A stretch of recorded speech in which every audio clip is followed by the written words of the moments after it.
Mike. Yeah, that intro's really good. Yeah, thanks. Welcome to the show. Thanks, man. I'm gonna have to pick this mic up or something. I don't like the neck action. This can be memed too much. I don't like I don't like doing that. I'm too stupid to fix this. Yeah. Anyways, welcome to the show. Long time knowing you ish. Few years sure, now. For sure. Yeah. I will say, though, for fans of this show, I'm the reason the show exists, so you're welcome. I really didn't know that you were so famous when I first Nobody met you. does. That's the painful thing about being famous is when nobody knows you are. So Mike is in the Navy. I am. Still in the Navy. Still am, yeah. But what most people don't know is that you're also a podcaster. Mm-hmm. Had a big podcast for a big podcast for a while. Yep. And then you stopped doing that one. That's correct, yes. And then you started the new one. I did, yes. And give some people a quick background because I always will get in deep into the weeds and people will be like, yeah, so who's this right. fucking dude That's you're fair. talking to? Yeah. Well, clearly did your homework, had a podcast, left that podcast, started a new one. So that's pretty much all the people need to know. No, I've been in the Navy now for 13 years, originally from up north, a city called Kokomo, Indiana. Joined the Navy when I was 19. Like the Beach Boys? Kokomo? One more person makes that joke. But yes, just like the song. All right. And except for it's more like heroin based. But anyway, it's the Midwest. What a place. Yeah, what a place. I'm going to fix this mic before I fucking keep going here. No, you're good. Again, that's more meme material, just the hand motions. Anyway, so joined the Navy when I was 19 and signed as a religious program specialist, better known as an RP in the Navy. There it is. Yeah. I'll get all the things. And then first duty station was 2nd Marine Division in Camp Lejeune, and then went to 3rd Marine Division in Hawaii. And then after that, I screened and was selected for Naval Special Warfare Development Group, known as DevGru. Mm-hmm. And then after that, I got selected to be a Special Warfare Scout here in Houston, Texas. So I'm in the recruiting game now.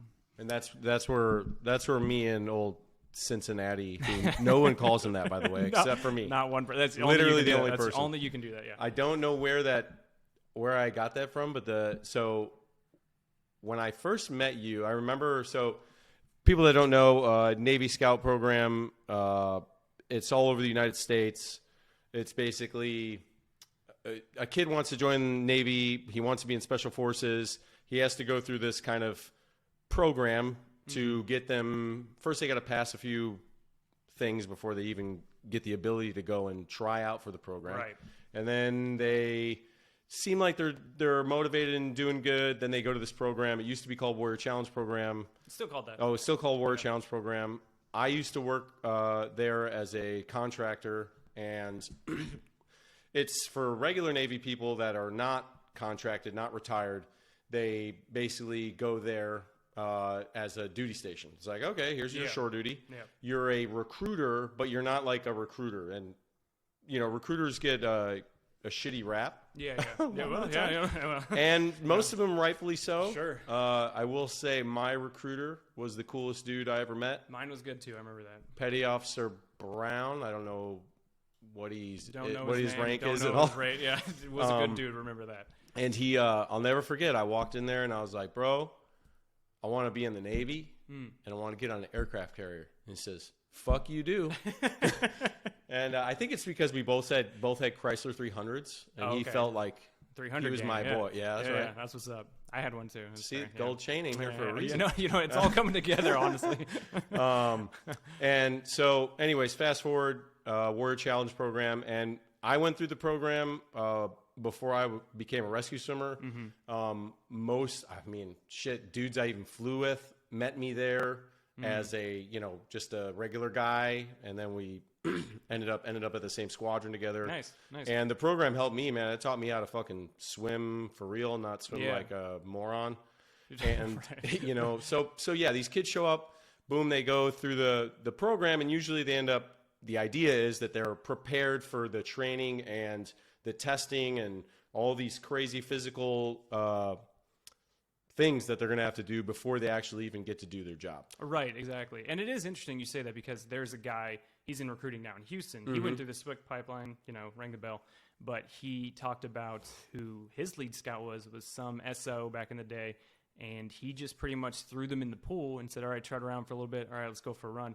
And he said, like, it got our endurance up. He's like, but he didn't teach us anything. So it's good to hear you say that, like, and I could tell when I came into this program, when you were running it, you really focused on, like, the fundamentals as well as, like, the break off kind of portion. So that's good to hear. You can't just fuck people up. And that's what I'm saying. Exactly. Yeah. Well, that's what he said he did. Yeah. But he said he was like, he'd just throw us in the pool for hours and just say, tread, let's go run. And he's just like, okay. It's like, yeah, again, cardio was okay, but we didn't learn anything. Right. So, yeah. And mental resiliency is a nice thing to work on, but you got to kind of take baby steps with kids like that. Yeah, or with anybody in general.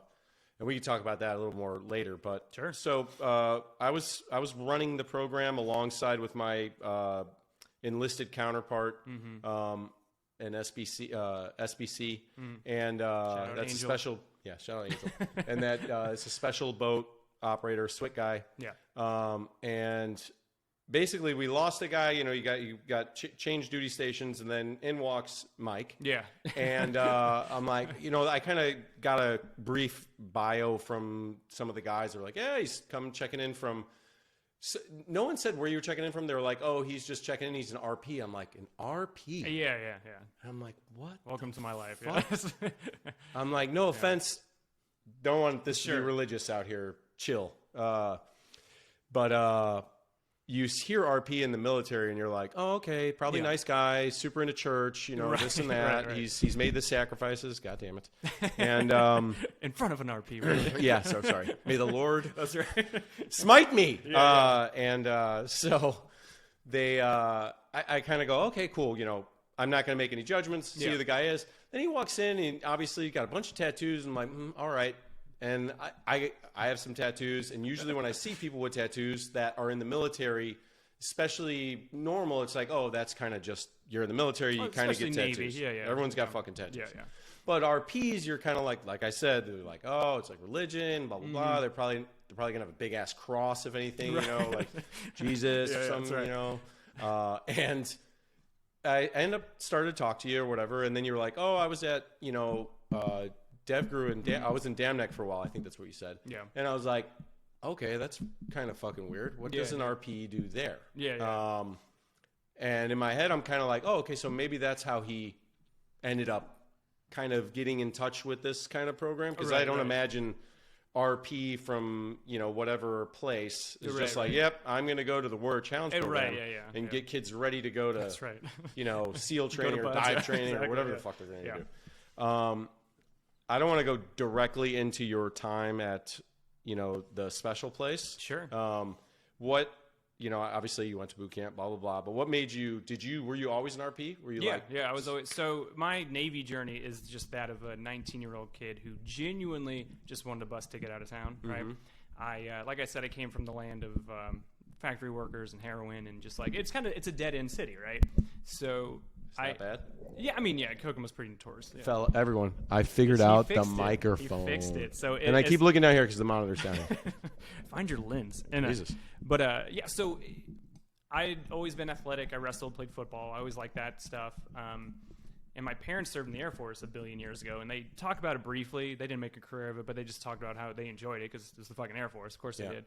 And sweet gig. So yeah, exactly. So the military was always kind of on my mind, but yeah, once high school ended, I was kind of like, I don't have the patience or the grades to go to college. I don't want to work here. I don't want to be one of these guys who sit here all my life. So I walked into... the population of the town was like crazy small? Know. It's pretty small. It's a smaller city. It's Indiana. They're small. Okay. But so I just didn't want to be one of those guys. And, everybody from my high school, I had a small farming high school I went to. We graduated with, I think, 90 people. Damn. Yeah. And the joke I make is what they did on graduation day. They just looked to the left and the right. They're like, you want to get married and have kids? Yeah, okay. Oh, and that's what happens, right? And what a place! What a place! No offense to everyone that lives there. Well, they don't have internet there. They'll never see this.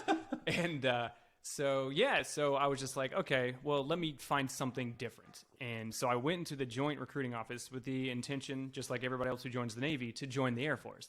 And the Air Force recruiter was never fucking there. Door was always closed. I mean, never ever there. Bomb. Yeah. And they made their numbers. They don't need to be there. And so the next thing I was like, okay, so I walked into the Army office that was next door. And the first thing I saw, that's why to me, image in the military is a big deal. You don't have to be, a bodybuilder or like a CrossFit athlete. Look decent in uniform. That's all. That's Sure. why a lot of these recruiters now get under my fucking skin, but because I can't even do that. Yeah. But I walked into the Army office, super fat dude with a comb over, just ugly looking. Can't wait to join. Exactly. And they're like, hey, can we help you? I was like, I don't think so. You know what I mean? Like, I could help you. Like, Yeah. So I was like, I got turned off to it. Then I walked next door to the Marine office, and that dude was just, again, for a 19-year-old Mike Sency, who's probably a little bit stoned at the time, to walk into that office, and he was just like, hey, how can I help you? But just super Ready. in my face. And I was just like, oop, too much. Yeah. So let me find the happy medium. And so I'm leaving, and then Doing pull-ups while you're talking. Oh, 100%. One Like, arm pull-ups. yeah. His arms were so big, they're like busting out of his shirt. And he's like, how can I help you? I was like, Jesus Christ. And so I can only get one roll on my exactly. my uniform, man. Exactly. And so, again, too much for me at the time. Oddly enough, I served most of my time with the Marines. But so I walk by the Navy office, and there's this guy in there, looked good in uniform, just a normal-looking dude. And he's like, hey, man, can I help you? And I was like, I don't know. And he's like, do you want to join the Navy? And I was like, I don't know. He's like, do you want to have a seat? Even his, like, he was just like the most normal. And I was like, okay, I'll talk to you. And then I just kind of got sold on the Navy. And I had really bad vision at the time, so I couldn't do any of the special programs, couldn't do anything aviation or anything. Mm-hmm. And so I was just like, you know what, I'll just go open contract, a recruiter's dream. Jesus. And so I sat down in front of the detailer, and he was like, it's like, all right, man. He's like, well, you scored, decent on the ASVAB, so you have all these options. Is there anything that interests you? Like, he was really trying to drag something out. I was just there, you know what I mean? And I was like, well, obviously Iraq and Afghanistan were still going on, and I was like, well, I want to be part of, something. Yeah. He goes, okay. He's like, well, I have something for you. He's like, you can go corpsman, and they're kind of like medics, and they go with the Marines and stuff like that. And I was like, okay, well, my mom was always a nurse. So when I think medic, I always thought nurse. And my mom always, I just don't want to be a nurse. And I was Good like, future. Yeah, sure, for sure. Yeah. There's no future in RP. What? And shout out to all the nurses. That's right. My wife is a nurse. Hell yeah. Hell yeah. So. And so then he goes, and it was the funniest thing, because this is my career now. And he goes, okay, well, I got this other thing. It's called an RP. And I was like, okay, what is that? And literally all he does is he took his hand, he did a finger gun, and goes, oh, you'll be out there. And I was like, oh. Yeah, and as a 19-year-old kid, I was like, I like that. And we just finger gun each other. And so I was like, wait. We finger blasted each other, yes. All right. And yeah. And so, yeah, that was it. And then he gave me that little bio sheet, and it was like, you're going to be the chaplain's bodyguard, and blah, blah, blah. And I was like, oh, my God. And so I called my recruiter. He's like, what'd you score, man? I was like, oh, I got this. And he's like, all right, what'd you strike? And I was like, RP. He's like, bro, you're going to love it. And I was like, what is it? And he goes, honestly, I don't know. And I was like, okay, fair enough. You are going to love this yeah, job. Exactly, yeah. What is it? Cleaning shitters exactly, on Never Dock. So I was like, okay. So, I did the little bit of homework I could on the job, but then I just shipped as an RP. You read the Bible? I read the entire Bible front to back. I memorized I was gonna it. say. Yeah, and the Quran. Yeah, it was quite the extensive research. And so, yeah, it was really this weird paradox of this job, and it still is, where you're needed on every single platform. Mm-hmm. You will, depending on your platform, get extensive training for combatives, or extensive administration training if that's your thing. Like, RPs are such a weird Swiss Army knife of the Navy that nobody knows about, right? And but the core of it is to help people, help the chaplain, help your shipmates. Yeah, everybody thinks of it as probably, I imagine what everyone thinks of it is the same way as I do, unless they're like privy to some stuff. Yeah. That you're like, you go and help people at boot camp to skip out of fucking compartment, you want to come to church? Yeah, let's go pray, man. Yeah, that's right. Yeah. This sounds absolutely fucking horrible. Perfect. Yeah. What a career. And so I shipped from boot camp. I go to A school. And at A school is when they're like, we need people to go with the Marines, because that's when you're an RP with the Marines, you truly are like a rifleman. Like, you get trained up. It's not like you're a corpsman with the Marines, because when you're a corpsman with the Marines, you're a doc. You're a corpsman. That's your job. Guy. Mm-hmm. Exactly. So you're an FMF guy, but you truly are one of the guys. Like, obviously you're working with the chaplain and stuff, and you're on staff. Yeah. But when it comes to basic rifleman responsibilities, that's still your job to be up to date. Oh yeah, I went to School of Infantry, 0311 MOS. So I had the MOS of a rifleman as a sailor, right? And then once you get there in your first battalion, you really aren't doing too much on the day-to-day fronts, because you're going to the field and deploying and stuff all the time. But when you're stateside is really when you make your money as an RP, but like for me. So I took that opportunity. I was a weapons instructor. I became black belt McMap. I became McMap instructor. What's that? Marine Corps martial arts. So Whoa. Exactly. So I taught these kids how to kick poorly, and so I was doing all the things. So I just built up this career of just doing all these different things, and that's what got me to DevGuru. Was my package was like, you can't say no to this guy. Okay. Like, look what he's doing. And then so first deployment was the 22nd MEU, the USS Mesa Verde. And where'd you go? Well, we got shipped out early for the whole Libya situation back in 2011. And Every time I hear Libya, I think of Back to the Future. It's the Libyans. Yeah. That's what we did. Fucking docks running around. That's exactly right. And so the guys got their RPG. I don't think so my first deployment, we didn't really do. We just made port and went to the field and stuff. All the actual sailors, y'all were actually working your asses off on the ship doing stuff, and then us just walking around breaking shit. Wow. And so yeah, then after that, I went forward to Afghanistan for 8 months. Got my little combat action there. How was that? And so my thing, people are weird when it comes. Because you were in the shit. I was right, exactly. Yeah. No, I was like hacking up people with the fucking shit. Well, people are weird when it comes to combat, right? And rightfully so. It's different for everybody. Your experience is different than my experience. I understand that. I've never been to combat. But right, but still, Traffic. Yeah. San Diego traffic has been. Oh my god, the extent of my combat. That's equal. It's equal. That should be hazard duty pay. But I think I don't know. People ask me what it's like to be in a gunfight. From my experience, it really does, because you've rehearsed it so many times. Like, it's the same thing, I'm sure, in your pipeline. When you go, like, to make your first save, you've rehearsed it so many times. By the time you do it, you go, this kind of feels like training, right? So it's the same thing in a gunfight. From my experience. Yeah, because you identify the threat. In my instant, my first one, identify the threat, saw what was coming from, made sure the chaplain was secure, engage the enemy, left, fucking right? Yeah, I mean, that's it. That's all you have to do. So for people that don't know, so there's the chaplain. Yep. He's an officer, right? And the RP is the enlisted counterpart, right? But you're also his bodyguard, like you said. Yeah. Does the chaplain carry a gun? Does not. Negative, right? So, yeah. So you are the Geneva shooter. Convention, they cannot. And, I mean, did you lose any chaplains? I never have, no. All right, no, nice. I always got my So, name, yeah. Fantastic. Exactly, yeah. It's all about Good the job, names, Kevin baby. Costner. That's right. Exactly. That's what Marines called me. So it was funny. When you were with the Marines, we'll number one, they call you Doc all the time because they just see Navy. But then they say RP, like, oh, the religious protector. So that's all they knew me as. So it was a good time. So I miss the boys, obviously. But, yeah, did that. 8 months? Yeah, 8 months, Afghanistan. And then after that, I was kind of like, okay, I'm enjoying this RP, FMF stuff. So went 3rd Marine Division in Hawaii, went to 1st Battalion, 3rd Marines. Sick. Yeah, it was great. That must have been fucking badass. It was great, yeah. And went to UDPs, not real deployments, to Korea and Japan and stuff.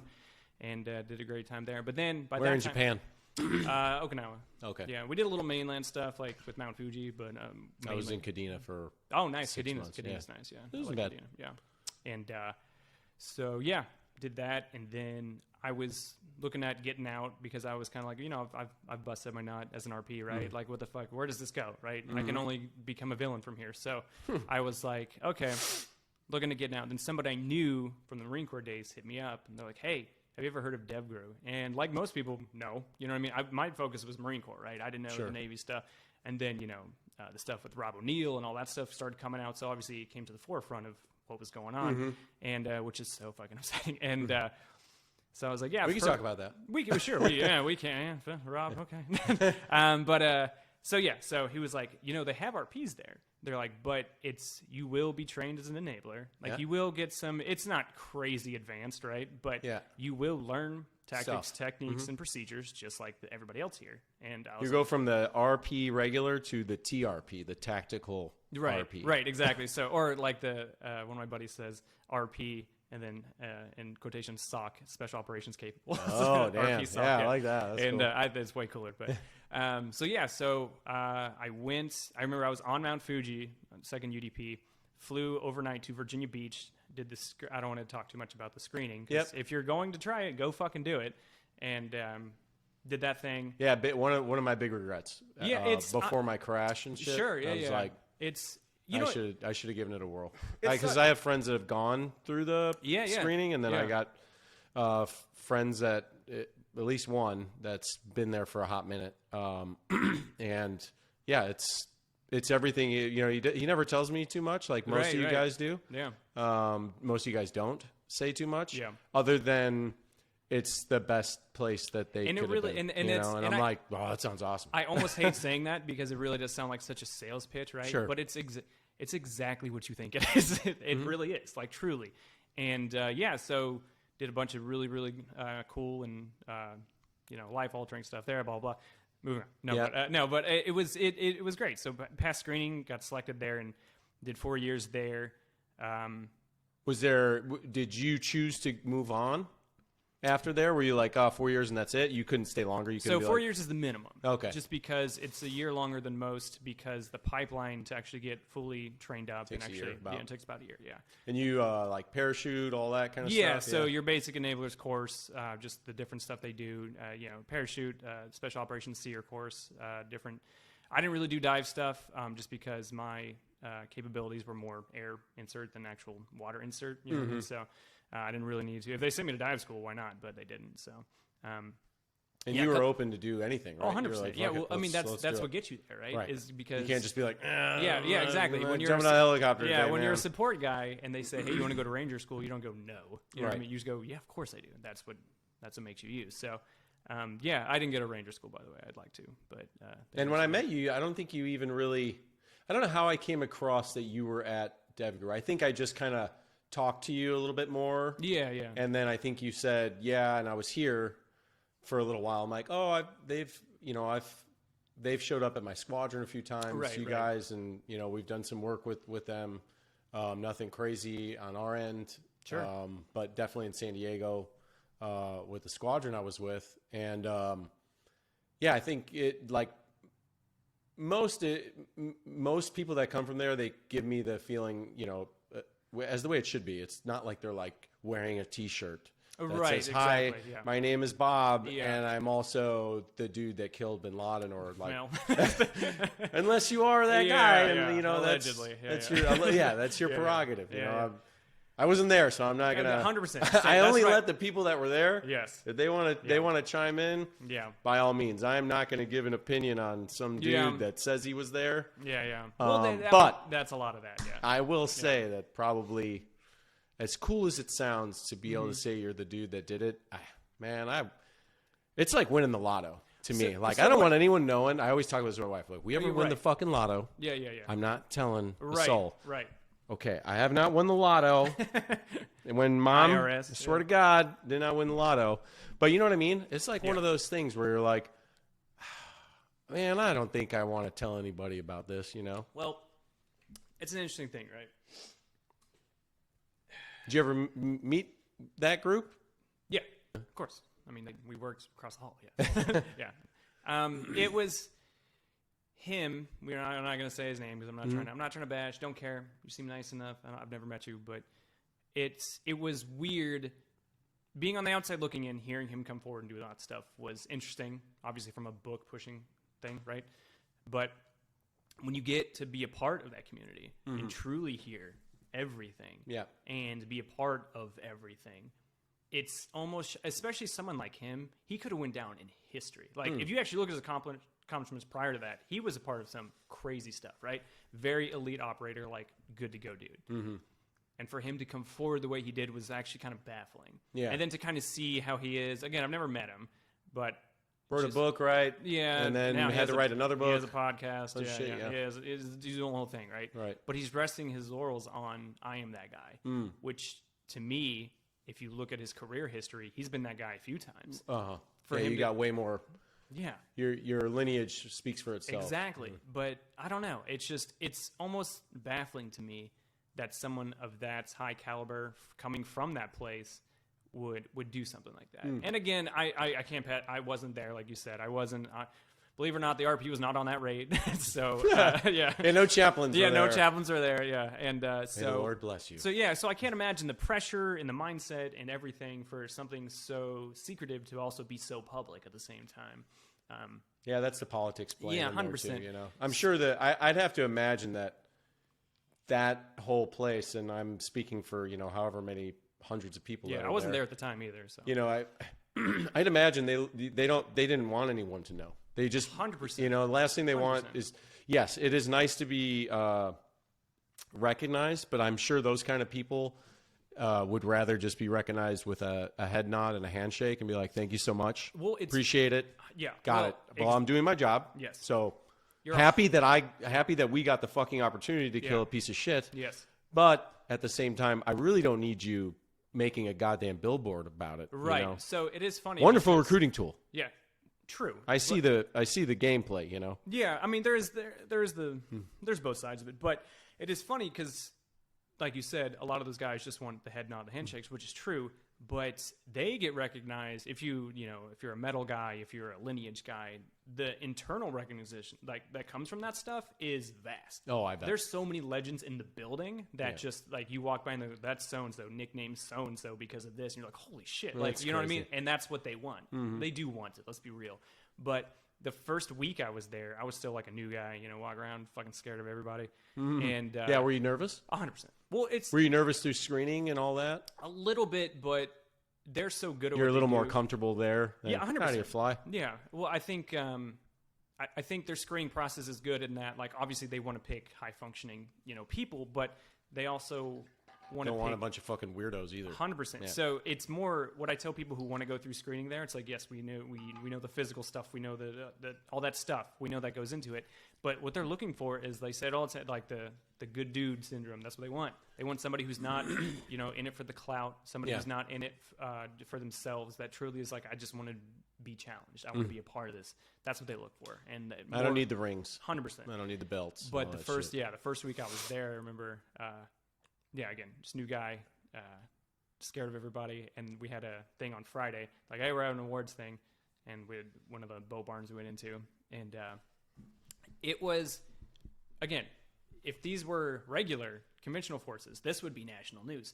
I sat there and watched 4 dudes get the Navy Cross and That's 3 crazy. dudes get a Silver Star. Wow. And they were just like, hey, all right. And I was like, what the fuck? Like, if these were Marines, they would have had a fucking parade. You know what I mean?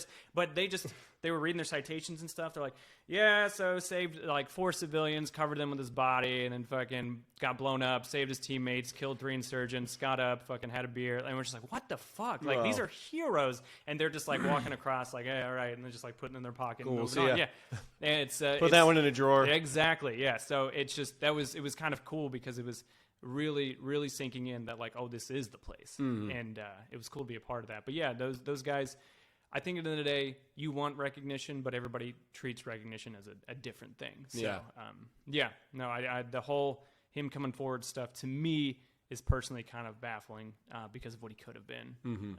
But Do you still have friends that are there? yeah, for sure. Yeah. Talk regularly ish? Yes, sometimes I think I understand the op-tempo of that place. The kind of the dark joke is it's the land of the divorce because You're always gone. you're always gone. Yeah, you're never around. But I also just in the community itself, and this is indicative of Whiteside, special operations too. As the community is so tight, like, oh, you're gone, I'm watching your dog. I'm watering your plants. You know what I mean? It's like, it's such a continuous rotation. Everybody takes care of each other. So it's like, you're gone a lot, but you understand, like, everything back home's taken care of. Yeah, there's I'm trying to remember the damn TV show. It's like a group of, like, operator-ish kind of people, and it's Is like, it SEAL Team? No. No, I tried to watch that, but the only reason I tried to watch it, if someone was on, I think Jack Carr was on, like, Joe Rogan or something, and Wait a minute, Joe Rogan has SEALs on his show? never. And they were talking about how a lot of the shows are, maybe it was Andy Stump or something, and they were talking about how a lot of the shows, these, like, operator shows, they have, like, really shitty, they see stuff and they're like, well, that would never ever, they know it's supposed to be for a show, Right, but at right, least right. carry the fucking gun the right way, or Yeah, have yeah. the Oh, optics that's on the all correct military way, movies. Yeah, that's all military things. And I guess that's one of the shows, at least the first couple seasons, they had some, like, really well-trained guys that were training the actors to kind of function more realistically than Yeah, just they have advisors. Jason for sure. Bourne. Yeah, they have advisors, yeah. Curving bullets and shit. Yeah. Yeah, I can't remember that damn show. It had the dude from the Allstate commercials, the black dude from the Allstate commercials. Oh, okay. Really deep voice. Yeah, him. And yeah, whatever. It was like, it's got that kind of thing. Like Oh, these gotcha. guys, get a phone call and they're like, Right, yeah, poof, yeah. they're like, They're oh. kind of cloud I just smoke. speaking of SEAL Team stuff. Well, Yeah. I just got done watching that Echo 3. Have you watched that show on Apple TV? Produced or directed by the same guy that did Zero Dark 30. Oh, okay. And a few other. At least that's what I think he said on Rogan. It's fucking weird, man. It was like it's a Delta. A group of Delta guys. That's how it starts off. Spoiler alert. And it ends up, boiling down. This dude, one of the Delta guys' wives, gets kidnapped while she's in Costa Rica or Colombia, and because she's doing some like humanitarian work. Yeah. But they find out that she is actually a tiny bit of a CIA operative. All this stuff kind of happens, and then these two Delta dudes that are the brother of the wife and the husband of the wife, they're on the same Delta team together, and they go down to Colombia and fucking tear shit up ish. And they're like hyper elite, like they're killing like 20, 50, 30, hundreds of men by themselves kind of thing. And it's kind of unrealistic. It's like 9 episodes, but it's filmed like a movie. So there's some really cool parts. The one, I don't like the main dude in it so much, no offense, but the other guy. He's watching right now. Yeah, 100%. This motherfucker, Paulie Donuts. This donut bastard. The other guy, though, is a great actor. He's a good actor. He was in Dracula. He played Dracula, the newer one, Dracula Untold. He was in Fast and the Furious, I think, playing one of the bad guys. British guy, but he talks he's got an amazing way of like turning that bitch off and sounding a lot just of them like. do. Yeah, And he was like a down home country boy, like from Houston. Interesting. So Okay. it's a pretty good show. But anyways, it kind of goes into all those like. They make it more real than most of the other ones. That's good. There's just some things that happen where you're like, no fucking way that would ever happen. Yeah. No, it's. I don't know. I get it. There is the Hollywood aspect. You need to put butts in seats, right? And it's not going to be. And you're not do you gonna have a favorite movie like of that culture, that genre? Culture? Actually, oddly enough, on my last episode of my podcast, I read a list of top 10 military movies voted on by veterans, and the number one winner overall was a fucking documentary. So of course it won. It's not a movie. So have you seen Restrepo? Oh yeah. Yeah.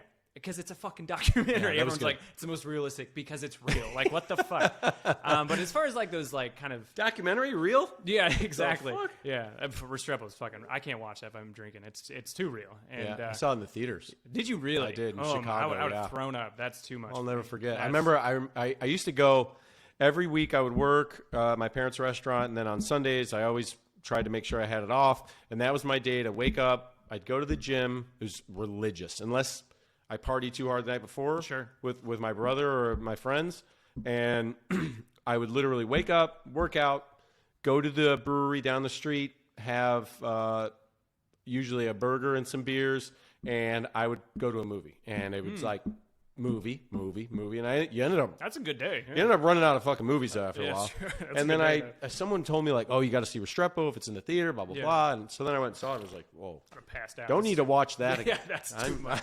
Absolutely. I'm a little disturbed by this film that I just had to watch. It's a great movie. It's fantastic. It's fucking. It's real. It's real. It's as real as it gets. But I think so. My favorite kind of Navy squeal movie, if I had to choose, is probably it's over the top and unrealistic, but probably SEAL Team? Tears of the Sun. Oh, Bruce yeah. Willis. Yeah.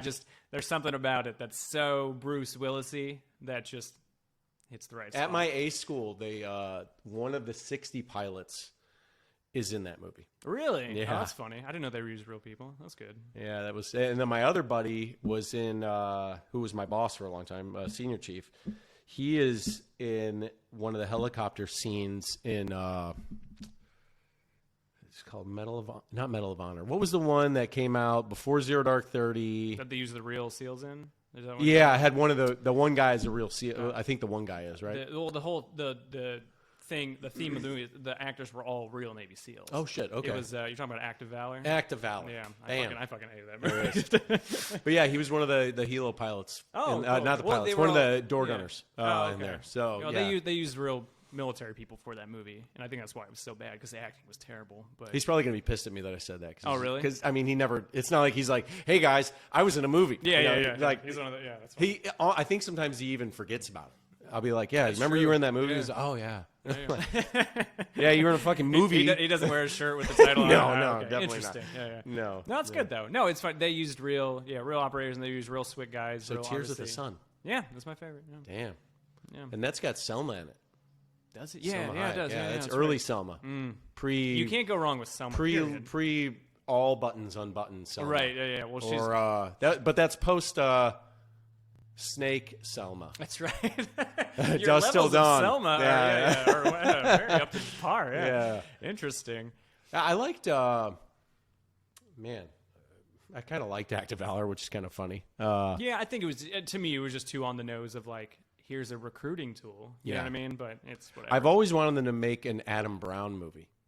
So it sounds like they are. I mean, fuck. Yeah. That book, if nobody's read it out there that's listening or watching, Yeah. is one of my It's called Fearless, by the way. yeah. Fearless is one of my favorite books to read. I can read it over and over again. A friend of mine referred it to me. We were on deployment. A buddy of mine, Logan, and he was like, "Not Wolverine." And he Then it doesn't matter. he was like, "Oh," he read it, and it took him, I think, a couple days. It was like You'll right blaze through it, you that. know. Yeah. And I'm like, okay, I'm bored, I'll read it. And I was pretty much just as fast, you know. I will and say, coming from the command, that is the only book that mentions it's as much about the command as it does that the command signed off on. Wow. So obviously, you guys write books and stuff all the time, but the command is always like, nope. But on our bookshelf, because we have a library there, obviously, it was a ton of money. And in the library, they have tons of copies of it. And so Wow. it's the only one they've said, yes, we endorse this one. amazing. Yeah, well, it's incredible. And How to could you me, not? the fucking story is Yeah. insane. And I still don't understand that the movie, like, I got it. I know and understand, these other movies had to be made, like American Sniper, Sure. cool movie, amazing, wild Lone fucking Survivor, story. yeah. Sorry, Lone Survivor, Yeah, American yeah. Survivor, Lone Survivor, Act of Valor, Sure. These stories should be told. I agree.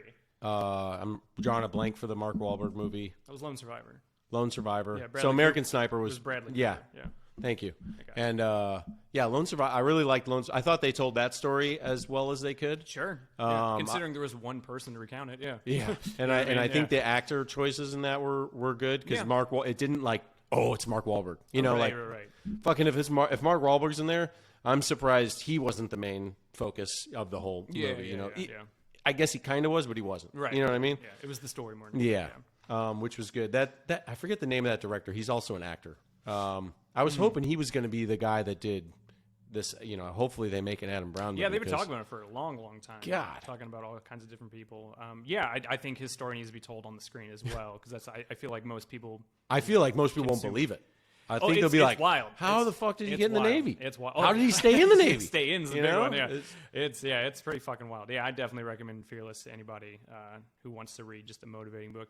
As somebody who I'm getting in for you now, as somebody who is big in the fitness community, came from the world that you came from. Are you a David Goggins guy? Yeah, Oh, okay. yeah. I'm a huge David Goggins guy. I've heard so many wild things about him. Yeah. I've from people that like know him. Yeah. I've never met him. Yeah, that have operated with him. I knew his old teammates. Yeah. And I've only gotten. I don't want to really speak for them, but I've never gotten good things, Same. which is Exactly, fucking blows my mind. And because I don't want to shit on. No, not at all. I'm I a think I'm a fan of that Dave Goggins, motherfucker That's is. That's not what we're saying. Anyone that says that he's not fucking motivated and I don't think anybody in the world is going to say yeah, that. or I would never speak for someone's like operational capabilities or what they've done in a gunfight or where they've been and how they worked. Sure. Because I wasn't there. Sure. So the other people, if they're going to say that, hey, right on, I will take your word for it, but I will also have to take his if he's like, no, If he motherfucker, disputes, yeah, of course, yeah. I was doing this. Yeah, and I'd be yeah. like, all right, well, that's between you guys. Yeah. So my thing is, I asked that because recruiting these kids into these programs, they ask all the time, "What about David Goggins?" And I say the same thing. You go to David Goggins if you want to be just a impressive human being. Yeah. He just happened to be a Navy SEAL. That's it. You don't go to him to learn how to be a Navy SEAL because if anything, he did it the exact wrong way. Number one. But if you want to be motivated and push yourself, go to David Goggins. Yeah, that's what I say. So I think he's an incredibly driven and motivating human being who just happened to be a Navy SEAL. Yeah, he endless resilience. Yeah, in that he's dude. still going. Another he amazing just wrote book. Another book. Yeah, I haven't read it, but Holy shit, that book is nuts. I remember 2 years. No, it's probably 4 years ago now. Jesus, getting old. And I listened to the audiobook when I was doing sober September, and me and my buddies would have this challenge where you got to run. You can't drink every time and you got to run as many miles as you can in the month. Okay. And every time you drink, it takes off 5 miles of your score. Interesting. So there's a little competition in there. It kind of kept you honest. Yeah. And if you were going to drink, you would have. At one point we were like, all right, every drink you have is going to be minus 5 miles. And then we were like, dude, that would get so fucked if one night you decided, let's just blast off here. Yeah. And I think all of us stayed sober. I think maybe one of us had like a beer. It's like 5 or 6 dudes. What a quitter. Yeah, loser. And I listened to that book, the audio book, and it's awesome because it's done. I would say not even read the book. I would say listen to the audio book because you get so much more because he does it like a podcast. Right. The chapter's read, and then it'll be like, and the author will go. The co-writer or whatever, the interviewer and stuff. Recounted, that's right. Yeah, and he gives like that background. You're like, Jesus Christ. Yeah. I mean, the shit that dude's mom went through. Oh, yeah. You know, I read his first book, And like, that's what I'm saying. Like, I think that's why I like him a lot. You know, I never know. I don't know what it would take to be a Navy SEAL. I don't know what you would need out there other than what I've seen in movies and heard from friends. Right, exactly. You know, and the stuff that I've had to learn for my job. Yeah. To help drop them off somewhere. Of course, to help be a helpful bus driver, exactly. you know. That's right. That's right. No, I think it's always interesting. The reason I asked that, I asked the same thing. Like, are you a Jocko guy? Yeah, another mindset dude. I don't dislike any of these people, right? I don't know them. What don't you like about him? I don't know. I'm curious. I think for me, again, it's funny because I'm active duty still. So in my mind, I'm talking about lieutenant commander right now, like Navy. But he's not active duty anymore. No, he's been out. Yeah, he's a regular dude, a millionaire now. Yeah, but no, I don't know. I think his energy drinks are disgusting. I don't have his product. I think that's part of it, right? I think his whole thing, from what I know about him, when he came out and started being kind of the influencer guy he is now, is like, hey, I'm a nobody, I'm a shadow, I'm nothing, I'm just another person, blah blah blah. Cool, all about that. And then the next day, it's like, by the way, buy Jocko T. Jocko. It's like, I get branding yourself, but it's like, pick a lane, right? Yeah. And that's... I didn't think about it from that aspect. Yeah, but that's kind of how I saw it. But also, I heard his book's really good. Extreme Ownership? Yeah, I heard Fantastic. Is it? Okay, I've heard it's good. Again, I have nothing against him. I think it's funny, a dude who's been out as long as he has is still... And I say this for all military, no matter what your job is. Once you're out, of course you can talk about it. Mm-hmm. But... In my mind, maybe I'm wrong, he still acts like he's living it. You know what I mean? He's going to... A lot of team guys do this. They get out, and then some corporation goes, hey, can you come be a motivational speaker for Staples or whatever, right? And they go, selling copiers is a lot like buds. It's like, well, it's not. You know what I mean? Like, I get it. They're trying to do what they know, but I think there's too much of that personally. Yeah. And I kind of see him as like the head of that, of like, being a single mom is a lot like being a Navy SEAL because of A, B, and C. It's like, well, okay, stop selling the Trident on everything. When he does his extreme ownership stuff, again, heard it's great. Yeah, so that's the part I used to when I was making the drive from Otay Ranch to San Diego every day for work. I'd have like 45 minutes of podcast time mostly, so I was crushing. Yeah, of course. Crushing podcasts. And I'd run out of Rogan, and I'd go to Andy Stump. If I'd run out of Andy, I'd go to Jocko, or vice versa, or whatever.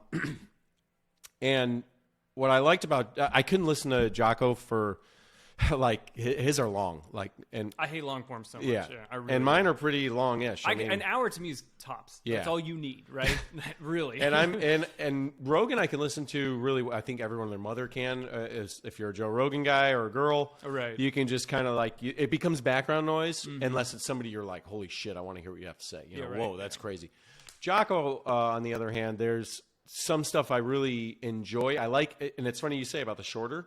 I really like the shorter ones, unless he's got somebody on like he had one of the Red Wolves Red Wolves pilots. I think he was a pilot. And that's like my heritage of my squadron, and they were the first nice. helicopter Cool. squadron of Vietnam. Sure. Blah blah blah, and that was really awesome to listen to. Blah blah blah. On the other hand, his extreme ownership stuff I've leaned on for like a lot of things. That's good. That's good. And I think people just like David Goggins. David Goggins is the same. They're like almost the same as far as ownership and resiliency goes. It's like just go and fucking do it. Yeah. And because everyone's always got these, it's funny. People got these fucking excuses for stuff the hard stuff, but they don't have excuses to like go have a beer, or they don't have an excuse to go take a shit. Right. They don't have like, they don't have an excuse to like, I'm going to sit and watch TV, or they don't have an excuse of why that they're going to have a dessert, but they will have like excuses like, yeah, I just didn't have time to go to the gym today. Yeah, I just, I could have went to bed early. Yeah, I just scrolled Instagram a little bit too long today. And I love those kind of people being out there, and at least there's a voice to be like, hey, go and fucking do it. Put your fucking phone down. Go and do it. Jocko's like, okay, you're not making enough money. Why? And usually you give the excuse, well, the market's gotten bad. And it's like, okay, what have you done anything to make it any better? And people will be, I'm late for work. Why are we late for work? Traffic. Was it really traffic, or did you drag ass in the morning and just didn't get the fuck out of bed and get ready? Well, I had to pick out my clothes. Why didn't you pick out the night before? Like there's answers there. It's like almost an antithesis to all those things. And in the book, he kind of goes through these corporations where it's especially fucking corporations. They're from the top down, the CEOs are there going, it's not me. No way that I fucked this up, bro. I'm trying to save my job. That's definitely from the Navy. Yeah. Instead, like I worked with guys that book wasn't even around, and that's how they were. Like something was fucked up, and they'd be like, "Okay, I'm gonna go fix it." It wasn't because my fucking petty officers were all late today, and that's why the vacuuming didn't get done. It's like, nope. I worked with plenty of guys my age that would outrank me, and yes, they would tell the fucking new guys to go do it. Yeah. And if they didn't do it and they needed it to get done, they'd fucking do it, and then they'd ream their ass the next day. Of course, but they're not going to be like, yep, Petty Officer Baldwin didn't fucking do the vacuuming today and take out the trash. Well, I think that's kind of a lost leadership style. Not everywhere, obviously, but I think in a lot of places, because I feel like society. Now I feel like I'm doing a Jocko thing. Society these days. See? Yes. See? You like them all of a Maybe sudden. I'm his biggest fucking fan. I don't know. Yeah. But no, I think society has changed so much, and I think everybody is just there's no real like, I don't know. I guess I can't find the words, but like there's no pride in being a leader anymore. They just they take it as I'm in charge. Like, I'd rather be a boss than a leader, right? Yeah. I'm in charge, therefore you will do what I say. Positional authority. Exactly. Yeah. And I think it was good coming up in the Marines in that way, because their small unit leadership is like the antithesis. I mean, that's, once you're a Lance Cooley, you're the shit, right? And once you're a squad leader, or a team leader, or whatever, that's like your entire existence. And that all starts from such a young rank and age. And I think there's such pride in that, but also there is a responsibility to complete the mission, not to tell people to complete the mission. I think there's pride in getting stuff done while you happen to be the leader. Doesn't matter how you get it done. Yeah. And I think that's kind of lost on today's generation. And I say that because I have a job where exclusively I talk to 18-year-olds. You know what I mean? Yeah. And so I think the excuses that you were talking about as far as like Jocko and his kind of style, you've heard it all the time. Oh, sorry, I couldn't make it to the workout today. I couldn't fucking do this. Couldn't fucking do that. And then you meet those kids that are there just busting ass. Of course, I've had a lot of really good motive. There's one kid right now. Should be phase 3, starting phase 3 of Buds. He got through Hell Week, texted me the night of and said, "Hey, I just wanted to let you know I just secured Hell Week. Thank you for all you've done." Of course, I mean, I'm over here crying, at the club, right? And but he was a dude who I don't want to say his name, but like you may have met. I think came right after you left, but He Probably would, why he made it through Hell Week. yeah, exactly. That's right. Yeah. And so he was just a 19-year-old who just literally, he was a gray man during the workouts, but he was always finishing second, Making the third, numbers, first, making yeah. the numbers, a gray man. But when he did speak, it was genuine questions. Mm-hmm. It wasn't, so, when you were in Dev Group, did you like do this? You know what I mean? I get a lot of those. How many have you killed? Yeah, exactly. Yeah. And he was just like, so would it be better if I do this or that? Like, he had genuine questions, and it's not because his life's goal is to be a Navy SEAL. His life's goal is just to succeed. And I think that's the mindset a lot of these kids don't have. So, I'm proud of this guy. I did tell him, though, I was like, as soon as you finish Buds and you finish SQT, text me, and I'll fucking come watch you get your Trident, because that would make me so happy. He's like, say less. You know what I mean? Almost there. Yeah. And, you know So how he's in injuries third are. phase, you said? He should just be starting third phase. Did he say anything about I'm kind of transitioning here. Sure. Did he say anything about the training and stuff? No. Because it's getting so much bullshit. To me, I think it's the media out there, as all the crazy things the media is going through these days and doing, the mainstream media. Yeah. They're like going in on the Buds training. Oh, yeah, no, I've heard and about I'm that, yeah. like, and it's funny now that I'm out and I'm at home and I like watching, and I used to, get kids ready to go for what I think is the hardest environment to be, the hardest training pipeline to go through. 100%. In an entry level, like, hey, welcome to the fucking Navy. You want to be at this job? Yeah. You got to do this. You got to be able to do this, and still function as a human being, not be a piece of shit. Yeah. And then start the job down Yeah. the road. Yeah. Before you even get to Yeah. go, maybe take out the trash at exactly. whatever Yeah. team you're going to go to. And it's weird because we're not in any like massive wars right now. No, they stopped giving out the National Defense Ribbon. Which I thought was so funny. And it's, I've never been to war. So Sure. I'll put that out there. I've never been in some fucking crazy place. I've been in some, wild situations, obviously, personally. All training, though, okay? So I'm not going to talk about how cool it must have been or crazy the war, being in war is, because I think, depending on the person, some really want to go. Yeah. Some go because it's a job, and then some people are like, "Fuck, I made a mistake." Yes. But true. I think without being a war, without there being a war, I think now people start looking for shit. They're like, look, they're training them too hard. But I feel like that's a fucking mistake because absolutely.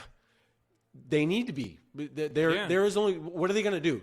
Send them to Afghanistan and be like, okay, you got to live there for 6 months. Yeah. And I want you to kill the leader, or, some stupid thing.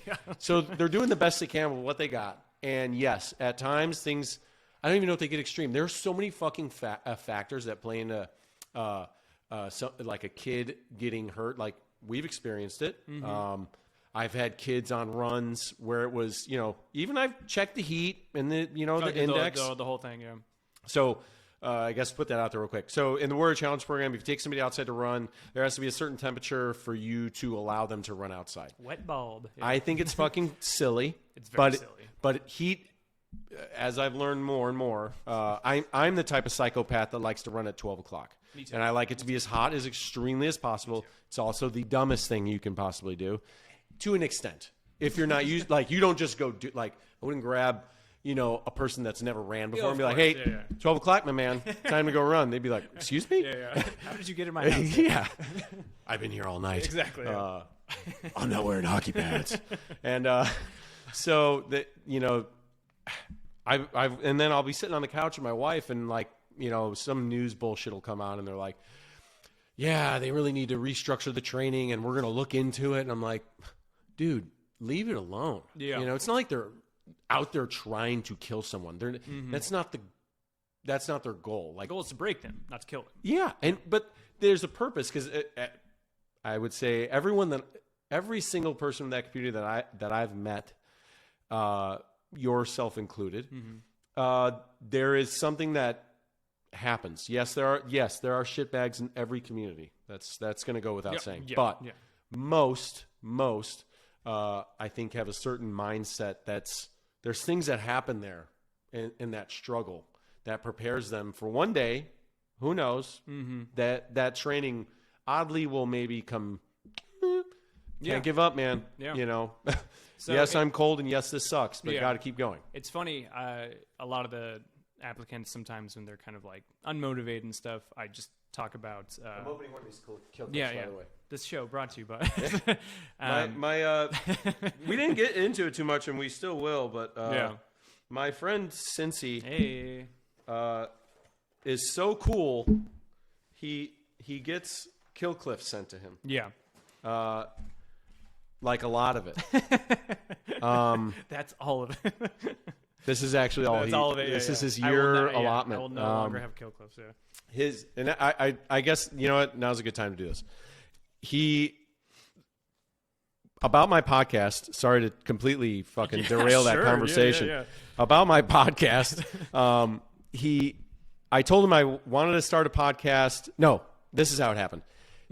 I showed up to work and he goes, "Hey, do you want a kill cliff?" And I am like, "Yeah, sure, thanks, man." You know, I thought he like bought one. And he opens his fucking backpack and he takes out one. He's like, "Do you want another one?" And I go, "These are like $5 a piece, but yeah, okay, I'll take another." He's like, "No, like, do you want like a whole box?" And I'm like, "What the fuck are you talking about? A whole box? Where'd you steal these from?" That'll be $70. Yeah, I'm like waiting on the bill, you know? Yeah. And he's like, "No, they're my sponsor." And I go, "Your sponsor for what?" And he's like, "Oh, my podcast." You have a podcast? And he goes, "Yeah." I'm like, "What is it on fishing or something?" You know, like, I don't know, you know what it was about. And Great, yeah. and it was a military podcast, right? The old one was. Okay, yeah. And you just talked about military stuff. And you had a co-host too? Yeah, right? it was a Marine. Yeah. And you guys basically just talked military shit. Yeah, for the most part. Kind of like what we did just now, almost. Yeah, a little bit. Yeah. And I'm like, "What?" Mm-hmm. And he goes, "Yeah, it's pretty popular-ish. And, you know, I got some kill cliff. Let me know if you want some more." I'm like, "Okay. Do you have an?" And I just got an Instagram. So, but he's like, "Yeah, I got to, you know, so many followers on Instagram." I'm like, "What are you talking about, bro?" Yeah. And it's one of those things. So I was more like, "Oh, cool. You know, you're in the Navy. You probably don't do anything else. You have no life. You just do the Navy." That's true. And then I found this out. So one of the reasons Mike is here is because I reached out to him as soon as I got, you know, off my ass and had some ownership and some David Goggins and grew a pair of balls. And decided to start this podcast. And I messaged him and he was like, "Yeah, I'll come on and talk to you." And, you know, he's been on the fucking Howard Stern show now. I was just on the Howard Stern show. It was just like a highlight of my life. Yeah, it was great. And what else? I mean, your new podcast is taking off. Just the same? It's a slow burn because I decided to do this one just out of the love of doing it. Like, genuinely, it's a creative outlet. It's fun to do. And I am gonna open this one. go ahead. Yeah. Were your old ones short as well? Well, it depends. Yeah. They're between 45 minutes and an hour, depending on the guests and stuff. Sometimes they go longer, but you no, I want think one? this is of course. And I think this new one, it's called Standby, by the way. Yeah, there it And, is. Standby yeah. podcast. And so I think the idea of it was This one has a dent, by the way, so need a refund. To be fair, I threw him against the wall. And fucking Yeah. Paul and his This will be good for the podcast. and his kill clips. Yeah. And no, I think I just wanted Product to do placement. it because that's right. And I want to do it because I enjoyed doing it, but the idea behind this one is like, Cheers. Oh, cheers, buddy. Behind this one was everybody is on standby at some point in the military, right? You have those gaps in training or in deployment where you're just sitting around doing nothing. And I was like, what if there was a show that was, you know, just 20 minutes to 45 minutes to an hour, whatever it is, of just some military sprinkled in there, but just genuinely entertaining, like, quips from a guy who's in the military, who speaks the language, and just puts it out there. And the reception's been good so far. It's still new, it's still growing. But the reason it's slow burns because I don't really want sponsors like true, like Killcliff obviously is great, but they're not like a true sponsor. They're just friendly, good people and a great product. Killcliff. Oh, they and, that fucking this and when I first got out because of my back, I was really getting on CBD and I've tried so many different kinds of CBDs.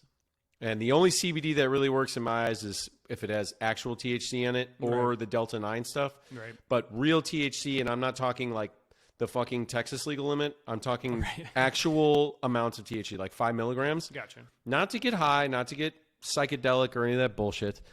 It really fucking works. Good. But the Killcliff one, the CBD one, it's the only CBD I've ever had that every time I drink it, I almost get the same effects, bodily feeling, and I'm like, Oh, good. Yeah, damn, hell yeah. this shit is badass. So you didn't bring me the CBD ones. I did not. No, I didn't know your passion for them. Yeah. And so sorry. Your next order will be better. How dare you? I know. But no. But the show obviously is just something I'm kind of doing. I've interviewed a couple people, and I've decided to do interviews in person because I thought about it a lot too. The reason the old show took off is because we'd flown to San Antonio to do appearances and stuff. Like, it was in the military community, it was a big show.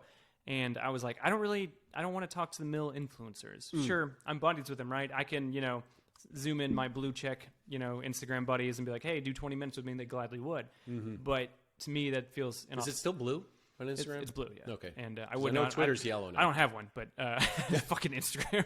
But yeah, so I was like, I want to do a show that's just me being me and my weirdness, but also when I talk to people, I want it to be one-on-one. So... yeah, I've had a few sit-down interviews with people who it's all been military experience so far. And it's been really good because there's no pressure to perform, but I think the product is better than it was because there is no pressure. So I think just sitting down, and as you know, just having organic conversations with people are the most entertaining thing you can truly do. Yeah. As long as the person's interesting. So I think that's kind of what I've aimed for, and it's been pretty good so far. How many months has it been up, or years now? A year? I probably do about 1 or 2 episodes a month. It's very short, and just something to do. So I think I'm episode 20 now. Okay, something like that. Yeah. And I know what's your Instagram handle? Mike Sency official. Okay, yeah. You have to do the official because I'm the catfish king of the Navy, so I had to do the official handle. Are you really? Yeah. So part of my thing is, I've been on NBC, Fox News, ABC, all the big major outlets because I'm the most catfish dude in the military. Shut the fuck up. That was one of the things that got me on the Howard Stern show. Yeah. Yeah. Oh, and I don't know why. I think you got one of them fucking faces. That's man. Exactly right. So what's funny? Everyone always are being nice and like, oh, it's because you're attractive and they want to be you. I go, no, it's because I'm so normal looking. It's believable. I have this dumb Midwest face. I look like if Tom Holland developed a drinking problem. Yeah, right? there it is. Exactly. Yeah. So I just look like can't wait for people to see the YouTube thumbnail. They're going to think I had Tom Holland out. That's right. Spider-Man! Exactly, yeah. What a get. What a get for the tasty brains. That's right. And no, I don't know why it just started happening years and years ago when that catfish stuff started. It was my picture all the fucking time. So to this day, I still get messages like, hey, are we talking on WhatsApp or whatever? And it's like, no, we're not. What? So, yeah, it happens all the time. That's insane. Mm-hmm. Had a woman. Is it mostly chicks? There's been a few dudes, mostly chicks. The thing is so upsetting about it is this podcast is all over the place. The thing that's so upsetting about it. Welcome to Tasty Brains. Yeah, exactly. Yeah. The thing that's so upsetting about it is you feel very gross even though you're not involved at all. There's one time I remember a woman was like, hey, I was talking to a profile, thought it was you for a long time. Here it is, report it, whatever. And it's like, cool. And I always have a default message where I'm like, hey, hopefully you didn't send something you can't get back. Because usually they want money or nudes, then blackmail you for money with the nudes. Wow. And I was like, hope you didn't send something. She goes, yeah, just a few nudes and some embarrassing text. But other than that, nothing too bad. I was like, cool. But then I looked at her profile, and she's like married with kids. Oh, and, my God. Just like, 2 days prior, had a fun photo shoot with the family. They're in the field holding the baby and stuff. And I was like, oh, my God. Do they live in Houston? No, this was, what the fuck? Yeah, I'd be like, wait, what? No, it's just, but then you get to see kind of like, you just feel dirty. You know what I mean? Even though you had nothing to do with it, you're just like, I didn't want to know that about you, ma'am. You know what I mean? Like, so are these like, I guess it could be, it's not like some terrorist weirdos. It's always overseas. Is it really? Very few times it's people from the States. The one I engaged with just not too long ago, a friend of hers messaged me and said, hey, could you message my friend? She really thinks she's talking somewhere in like New Jersey or something. It's like, she really thinks she's talking to you. And I was like, well, that happens, tell her, show her the news articles, do whatever. She's being catfished. And she goes, well, the profile gave her an address to meet her at, and she's going to go meet this guy at this address. Oh, my God. Yeah, and then I intervened in that. I was like, hey, send her the video, the whole thing. I was like, hey, you're not talking to me, blah, blah, blah.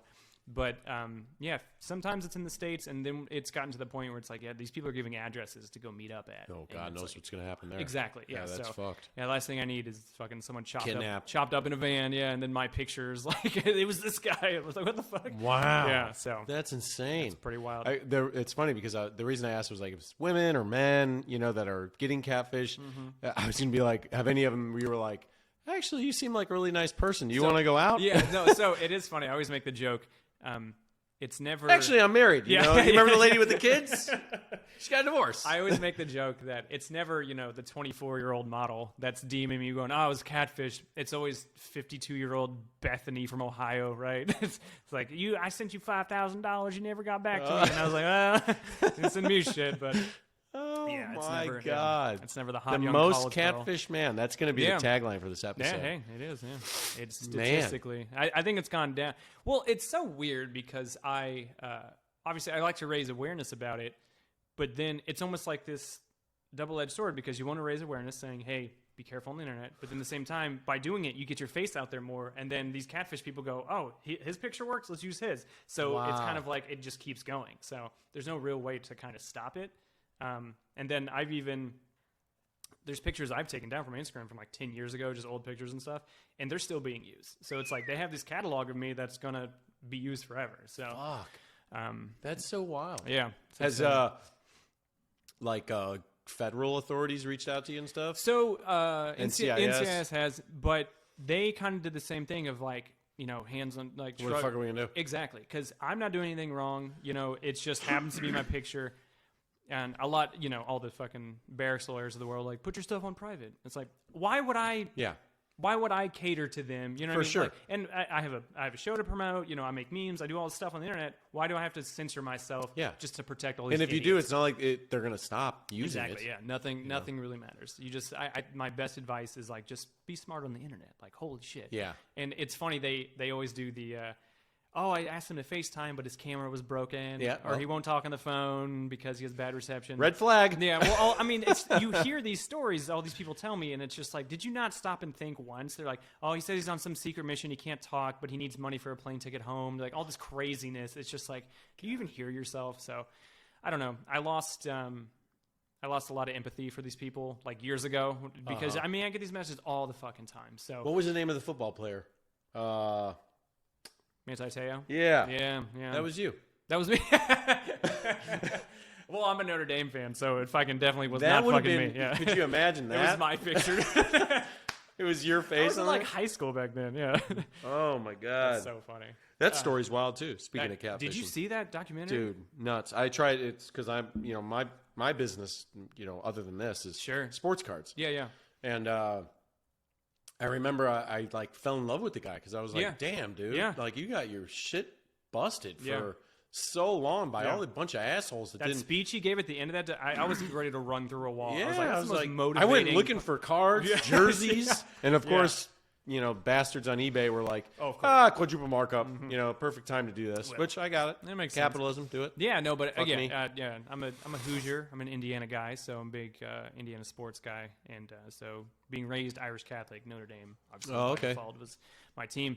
And yeah, watching the documentary, you see the levels of the whole thing, and you're like, holy shit, dude, how did you take the state? Then no wonder you got your ass kicked in the national fucking title game. Yeah. Like you could not you couldn't see straight. Like that's crazy. I'm still surprised that dude didn't, Of course, well, that's off his himself. mental resiliency is. Yeah, he wasn't fucking around. Bananas, He was like, I'm yeah. gonna keep going. Yeah, and now he's like married with a kid and just like I'm just living life. It's like how the fuck do you recover from that? Like you were the butt of a joke for like 10 years and still kind of are sometimes. And I'm surprised he didn't go out and start suing people. Yeah, And be like, you see the documentary that came out? Yeah. I got the receipts, bitches. Yeah. And now I'm gonna fuck you up. Yeah, although I will say, I don't want to spend this too much, but Yeah. the documentary of the whatever preferred pronoun this Yeah, person, once, the lady, what the fuck? How dare they give her that time? How dare they give her that time? That was the only. I got it. You're trying to tell both sides of the fucking story. Shit. That is a horrible human being. But- You're just saying, look at her. Look how great. Like, it's okay. What the fuck? I'm very happy for you that you've figured out what you want to be and all Sure. that. Right on, rock and roll. But yeah. young lady, are you out of your fucking mind? Ma'am. There is no. You can't just say sorry. I fucked up this guy's life, and I know it. Happens all the time. I mean, you're the fucking reason it's happening all the time. Most catfish man in the military. Right. Remember that face. Everyone's going to be like, Yeah. all 5 of the people that are going to watch this. Yeah, that's fucking, I did not know that about Yeah. you. Man. If you Google Mike Sency right now, that's the first thing that comes up. And it's funny because I get in the YouTube black hole of these dudes that go after these like calling companies and shit that try to scam people. And Oh, you yeah, ever yeah, watch yeah. those? Yeah. No, I know of them. I've never watched I don't know if they're like real. Sometimes Sure. they seem pretty fucking real. Yeah. And these guys are like hackers and shit, and they just hack them back. They're Yeah. like, oh, look at your camera now, bitch. Yeah. I just did this to you, and I'm like, that's awesome. Yeah. You need to maybe hire one of these dudes to. That's the next YouTube venture for you. That's right. No, I used to make the joke, like the people from MTV's Catfish going to reach out to me and do like a military episode. I'm like, well, this is my calling. Yeah, I'm the Catfish guy. Yeah. What the fuck? I don't know. Yeah, what the fuck is going on? Yeah, I was just on the MTV. Howard Stern show. What the fuck? How This much more is the guy. famous do I need to become? Give me a blue check, goddammit. And you're still a Howard Stern fan. Big time. So I will. I don't know. What is your relationship with the Howard Stern show? Do you have one? Man, I don't listen anymore. Sure. I don't listen to radio. First of all, fair. and I know he's not on radio anymore. He's on in Sirius. Yeah. But I did used to listen to him religiously when he was on the radio. Yeah, so yeah. I'm aging myself. Sure. I love the movie Private Parts. Fucking Yeah, of course. hilarious. Yeah. Especially the frisbee scene. Yeah. That's a great scene. And the speaker scene. Classic. And yeah, I never really had an issue. He doesn't even come into my bandwidth of things that it's not in your lexicon. Yeah, you know. That makes sense. I remember I got Sirius XM though. Yep. When it first came out for my car because I wanted to still be able to listen to Howard Stern. Yeah. And this is before podcasts and you had Right. Apple. There was none of that. There was none of that being able to just find a person you liked, listen to him anytime you want. This was like, if you didn't have this, you can't listen to him anymore. So I'm like, okay, I'll subscribe to this. And then I don't know what happened. I just got more into music and, less time spent listening to Howard Stern talk about mostly just fun bullshit. Sure. Coking and joking. Yeah, that's fair. I know. I think my thing with the Stern show has been my dad was a very Midwest. I say he's alive, but is a very Midwestern dad, and that he's just like doesn't talk a lot of like head nod. You good? Okay, I'll see you. You know what I mean? Like a very good father, but just not very talkative. But we never really bonded over anything. We're just two very different people. But the Stern show was like the one thing we always talked about. And then Baba Booey. Yeah, exactly. That was, we Baba Booey'd all the time. To this day, whenever we call each other, we're always like, hey, bub, like Richard and his dad from the show and stuff. And so we always kind of bond over it. And then the more I grew up and just actually was like, this is just a really good show. So I've been a super fan for a long, long time. And are all the same people still on the show? Baba Booey still on the show? Yeah, for the most part, yeah. I mean, obviously people come and go. Howard Stern still on the show? Howard Stern is still there. What's the lady? Robin's there. Robin's still there. Fred's still working the soundboard. Yeah. Oh, wow. Yeah, Okay. it's a lot of the same There was people. one guy, though, that, I think Beetlejuice is dead. Beetlejuice alive. He's alive. Yeah. Okay. But I don't know how, but he is. Yes. He's still on the show? Or He comes and goes. Okay. Yeah. He can't travel very much, so he I thought zooms in. I thought someone told me he died. Whoever that was. No. Fuck Yeah. yourself. Beetlejuice cannot die. Yeah, that's right. Yeah. He's on my leg. He's just been alive forever. Is he really? Yeah, he's right here. I can't really show the podcast, but Oh, okay. Gotcha. Okay. and Got him. Yeah. he still has. There was another guy though. Maybe that guy died. There was a guy that died that was on the Howard Stern show, right? For sure. Yeah. I mean, a lot of the whackpackers. One guy that was really. They were always ragging on him. He was usually drunk or messed up or something. I can't remember his name. You got to be This way is more old school, specific. though. Yeah. You got to be way more specific. I mean, recently though, he's gotten, I guess, more not a political talk host. so here's my defense of Howard Stern, which is upsetting that he needs a defense, but I understand why people are jumping ship. And again, they're following me on Instagram now. I was just on the show. Very, very nice. But And I never jumped ship. I just kind of fizzled away the ship. And this is like in 1990 something. You know, I can't even remember. It just kind of fizzled away. Yeah, it's easy. I still watch the fucking movie. Sure. But his whole thing, once the pandemic started, he started doing the show from his house. And he is such a germaphobe. We're getting into dangerous territory now. No, I'm not saying the buzzwords. And he started doing the show from his house, and quality, but it's all Zoom, and it sounds okay, and everything. It's still the Stern Doing show. the best you can. Exactly. But now it's 3 years later, and he still won't go to the studio. Oh, wow. And that's what everybody's big hang up is. He's not in the studio. His staff's in the studio. Everybody's there except him. He's just at his house. Damn. So because I know Howie Mandel has is it maybe a H, first name H? You have a bad thing with germs? Howie Mandel has a really... Yeah.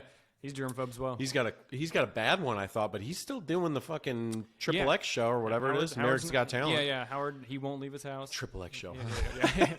Yeah, he won't leave his house, and he'll go out once in a while, like to go have dinner, then go right back to his house. He won't leave his house. Wow. It's That's upsetting. too bad. It's upsetting to see as a fan, but at the same time, I'm still a fan. Yeah. So, I get everybody's very upset about that. Actually, he's rich. It's his choice. Exactly. Right so, on. but I think, I don't know. I think there's something to be said for somebody who's done as much as he has and also still pulls the audience he pulls. Oh, yeah. Crushes. From his living room. You know what I mean? Oh, so fucking nuts. I just like, what more do you want from him? He's done everything, and he's still doing the show. Yeah. But it's just like, I understand why people are kind of like upset or whatever. It was funny, the one thing I got from when I did the Stern show, I was just part of a bit. It wasn't like a Mike Sency interview. They didn't even say my last name. They called me a Navy SEAL and a Marine the whole time. So That's you. I was just stealing valor the whole time. And no, it was fun to do. The only RP with the Medal of Honor. That's right. Yeah. And so it wasn't the Mike Sency interview, but the few people that made the connection that it was me, they messaged me. He's like, "Can you get to Howard and tell him to leave his fucking house?" I'm like, "I'm not on staff." You know what I mean? Like, let me call him actually before I get on this show. First off, yeah. Let me just ruin my opportunity here. Yeah, exactly. I have no connection to this man at all, and you want me to go, "Hey, by the way, your fans." Yeah, no, Wow. I just think it's ridiculous. But yeah, I get it. But for me, I mean, I think unless he pulls a Kanye, I think I'm going to be a lifelong fan. Just it is what it is, you know. Okay. So. Yeah, and he's vaccinated, right? He's like, I'd imagine he's like quadruple. super boosted or whatever. Quadrupled, yeah. Man, that's so wild. Does he have scientists on and shit? It's not that kind of show, I know, because like, Yeah, but I mean, sometimes he'll have he'll have doctors and stuff call in. You know how he's always fascinated with that. He's the reason I was on. He's obsessed with the military. Yeah. Obsessed with what he's real men, right? And so he'll always have somebody of sound mind call in between the bits. But I would love to hear him on a Rogan. well, I would love to see that yeah conversation occur. Are you a Rogan guy? Yes and no. Okay. I think I'm very much. He's polarizing. He is polarizing. I think that's To some. I think Some that's, he's not at all. I think my problem with the Joe Rogan show is, and it's not fair to the Joe Rogan show, is his audience. You know what I mean?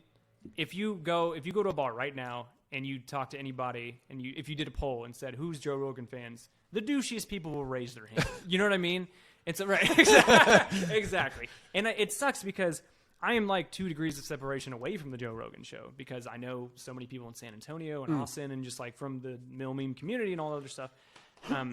There's, people I know have been on his show and he's a big supporter of obviously the community and stuff. Oh, yeah. So it's not like I dislike it. I don't listen to it personally unless there's somebody I really want to hear and then I'll listen. But I think my turnoff, and it's not fair. It's kind of the Jocko thing. It's my perception of his audience that turns me away from it. You know what I mean? I'm a nice guy. Yeah, you're cool. Yeah, you're the one cool one. No, again, it has nothing to do with him or his show per se, but it's just like, it's almost cliche. If you're a douchebag, you're a Joe Rogan guy. You know what I mean? I've heard that. Yeah, I've heard that a couple times. I also... the same thing about Stern Show fans. You know what I mean? Like if you listen to Howard Stern, you're, toilet humor 24/7, right? For sure. Which I am. But, I get it. I get those. I hear the same thing about Stern people. I guess more often than not now I hear more. I think because of the Stern, COVID stuff, it's turning into this other monster. It is. It kind of yeah. Oh, he's dipped away from that a little bit. I think the fans got the better of him there because that's all he would talk about. Oh man, yeah, that's such a hypochondriac. Leave it alone, that's brother. all he would talk about. Yeah. Yeah, get it out of there, man. You're fine. Yep. Someone needs to just grab and be like, "Let's do it, man. Yeah. Let's go for a walk." Yeah. He went in the studio to interview who was it, Bruce Springsteen, and then I saw parts of that. Yeah, it was on HBO. They Amazing. picked it up. Yeah. Yeah, he's still got it. You know what I mean? Oh, for sure. When it comes to nobody's beating him on interviews. Like his celebrity interviews are legend. He just yesterday live had Pamela Anderson on, like it's fucking 1999, and it was 2 hours of. And I always talk about like short form, 2 hours of interviewing Pamela Anderson in 2023, and it was fantastic. Wow. Like it was. He's very good at that. Yeah, he'll never be bad at that. What podcast do you listen to? I obviously Howard Stern. Big Howard Stern guy. Yeah. But is he a podcast or what is he? Only serious? He's only serious. Yeah. Wow. I'm a big. He's against the podcast stuff, right? Isn't he? He is because he. Because everyone can be a podcast, and that's his exact. And that's his exact thing. He's like, I invented podcasting, and he's like, everybody thinks they can do what I can do, and he takes it very personally. I get it. He really has a Michael Jordan mindset of he knows he's the best at what he's done, and he hates seeing other people try to do it. You know what I mean? And I get that. But as far as podcasts for me, I'm a big I'm a comedy nerd. So Conan O'Brien's podcast is fantastic if you've ever listened to it. Conan O'Brien Needs a Friend is awesome. That's what it's called? Yeah. Your Mom's House podcast with Tom Segura. Fantastic. Those guys are awesome. That whole Joe Rogan community of comedians is perfect. I hate Bert Kreischer, but can't stand Bert. What's that one called? Two Bears, One Cave. Two Bears, One Cave, yeah. And again, I only see clips if Tom's on a roll, but I'm not a Bert guy. And again, I think it's his audience, man. Yeah. Man, if somebody comes up, my favorite comedian is Bert, I'm just like, oof. You seen the preview for his movie? It looks great. It does look fucking good. It looks great, and it's so. He exciting. Looks good. He does, looks good because he's such a fucking poor person with his body. Again, I'm a comedy snob. So if everybody says like, oh, I like this comedian, I'm always like, okay, you know what I mean? Like, you like Chris D'Elia? I do. Yeah. Did. I think when he first came out, he was exciting. Crushing. Have you watched him recently? No. After the whole weird thing? Sure, but I think before that, I think when he blew and became really popular, his stuff went downhill. It's like, bro, you're this age talking about this stuff. You know what I mean? It's like, we gotcha. Get it. He used to be fun to me. I think the only one in that kind of thing still crushing on a consistent basis is Theo Von. Yeah, I think Theo Von will never not be funny. Like he's a funny dude, man. So good at what he does. Just pretty much comedy podcast. Not a Joe Rogan fan. Wow, I did not see that coming. It's not. Well, yeah. It's again nothing against Joe. I think Joe Rogan's incredibly entertaining. He has good guests, but I don't subscribe to it. You know what I mean? I'm not gonna fucking be like, did you hear Rogan? You know, it's just not. I don't know. I do that all the time. Yeah, I think I really do. I listen to him. I listen to Andy Stumpf a good amount. Cleared Hot. I think when it comes, I'm making it about me real quick. I think when it comes to military podcasts, that's a good one. I should ask. It's so tough. It's so tough. Who's your favorite? I don't think I have one. You do listen to some though. I listen. He's like, no, I listen to Stand By. Yeah, that's right. Yeah, the best one is Stand By. But no, I think when it comes to that, man, it's almost like watching a military movie, like we said earlier. It's almost like, okay. Have you seen Jack Carr's Danger Close podcast? No. That's what's called. So again, few degrees of separation from Jack Carr. Heard he's a great dude. So he's one that's like, okay. But again, I don't Navy SEAL podcasts do nothing for me. Podcasts that are exclusively about being a Navy SEAL or a Marine or whatever. Like, to me, that's just I don't care. I'm still active duty. You know what I mean? Like, I just don't care. Yeah.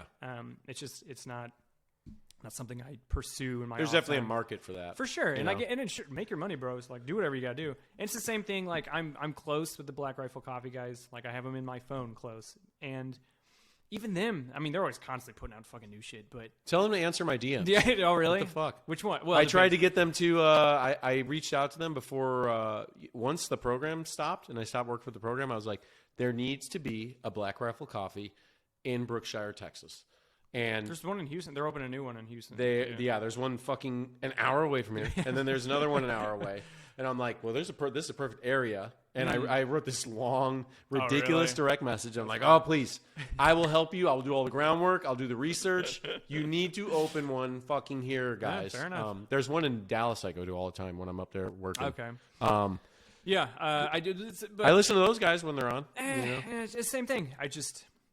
It's funny because the military ones, like Cleared Hot, I like it when he has guests on. There are certain guests I always listen to, like, you know, if Jack Carr's on, I like usually they get into good conversations. Tim Kennedy is another guy that makes me laugh.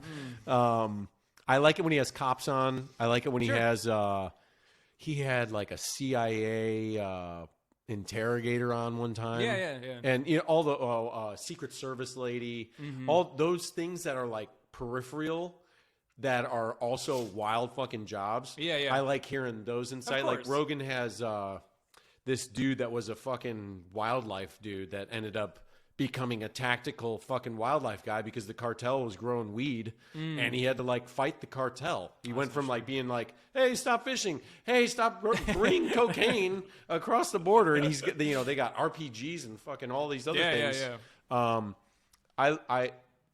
In the UFC stuff, I'm not a UFC guy. I mean, I'll watch it, but I can't do what I can with basketball, football, and baseball and be like, yeah, these are the, I guess I know who the top fighters are in UFC, most of them, but I can't do the 2-hour podcast of UFC. You know, and I can't do the, I do enjoy the Navy SEAL stories. Sure.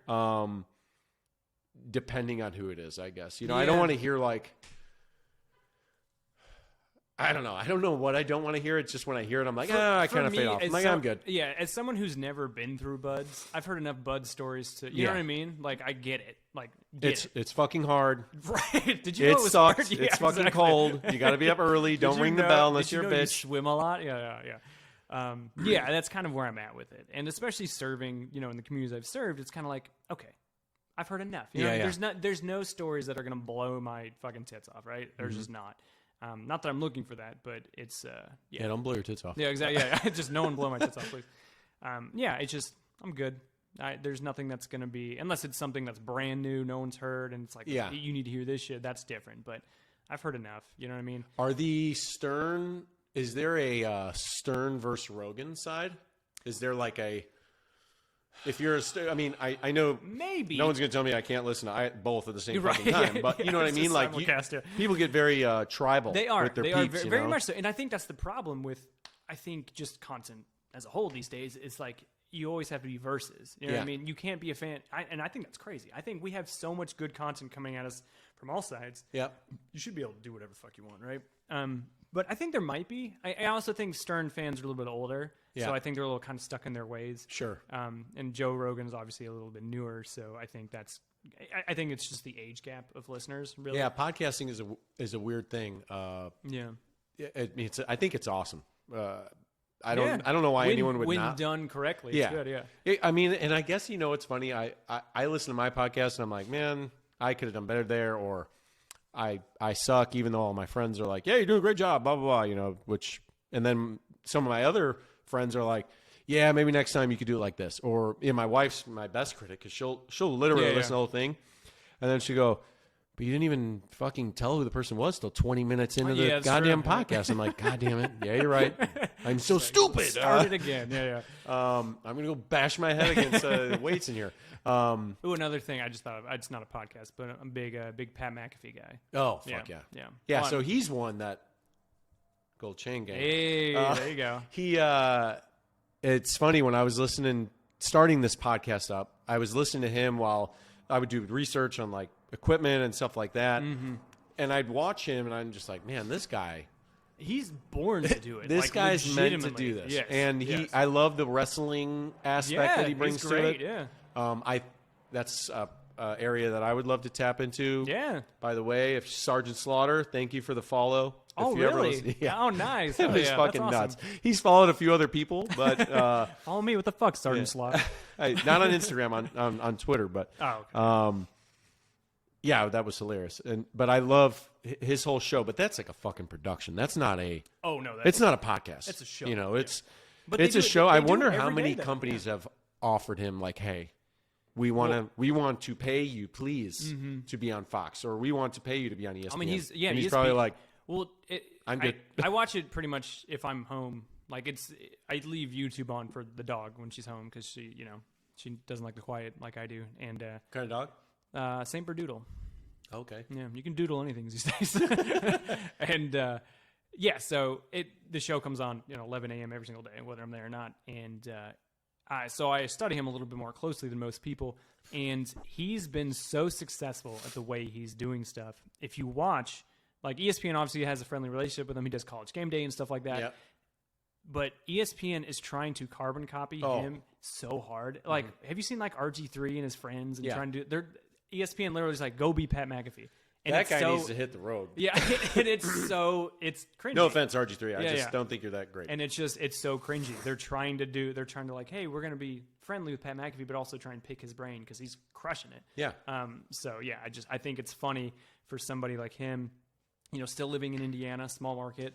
I would love to talk to him. Oh, fascinating dude, I'm sure. So I met him, and it was actually in camp. So here's a funny Pat McAfee story. I was in Camp Fuji in Japan, and the Colts were doing a USO thing. Obviously, Indiana guy, Colts fan my whole life, and he was still in the Colts. It was him. It was Coach Chuck and a couple of random dudes, and somebody was like, "Hey, Sency, you're a Colts fan, right?" Like, "Yeah." And he's like, "Well, the MWR is having the Colts, take pictures with some of them and sign stuff." And I'm like, "For sure, get me off this mountain. How do I get down there, right?" And I go to the dock, and I'm like, "Oh, my leg," you know what I mean? And whatever. But no, they let me go down. I've been shot! Yeah, yeah. They're like, what? We're eating. What the fuck? And I was like, it came out of nowhere. And so I went down the mountain. And that was when he was first starting to do his thing. He had just dabbled in stand-up comedy and stuff. And it was a weird thing because, like, I've met people my whole life. I've never been starstruck, really. Yeah. But I think it was the combination of just being trained, like, on deployment, quote unquote, and also just, like, not in the, like, mind frame to interact with somebody normally. Because, military people are fucking weird. Yeah. And so I was like, all right, don't be weird. And so I went up, shook his hand, took a picture with him, and I wanted to say something to him to compliment him. And I go, "Oh, so I just saw your last stand-up special." And he was like, "Oh, cool, thanks, man." And I go, not terrible." and I meant it to be like, "Hey, I'm bantering." And he just goes, "Huh, okay." And then Coach next to me goes, "Well, that's not the worst review I've heard." And I was like, "Oh," I just kind of low-key, just like, "Hey," I said, "Fuck you, Pat McAfee. I'm a huge fan." Yeah. And that was my story. So he was kind of like, "Oh, okay." And I was like, "Well, that came out wrong. I'll see you." That is fucking hilarious. Well, I guess he's never coming on your show. No, he's not. Yeah, it'd be funny if he remembered maybe, me. Yeah, out of all the things he's done, he remembers me. He's like, "Fuck that fucking guy." Or he's just like, "Thanks for keeping it real, man." Yeah, probably. I guarantee he forgot about me. It was the next dude that came through to take a picture. But I didn't even realize that he was a comedian. Yeah, he again, this is all like Indianapolis knowledge because he's like our mayor pretty much. Yeah, him and Jeff Saturday. Yeah, exactly. If we want to get into sports, we can, but I don't, because the Colts are a dumpster fire. But yeah, not a big Sam Ellinger fan. So okay, we'll do this. So when it comes to I got the Bears, man. Okay, yeah. So. No, understood. I can't wait. I don't want to hear about fucking bad teams. I can't wait for you to trade down and give us the number 1 draft pick. But the show is so ADD. I love it. Thank you, Houston Texans. By the way, yeah. Morons. I don't understand. Go Bears. Yeah. Go Colts. But it's not that I'm not a Sam Ellinger guy.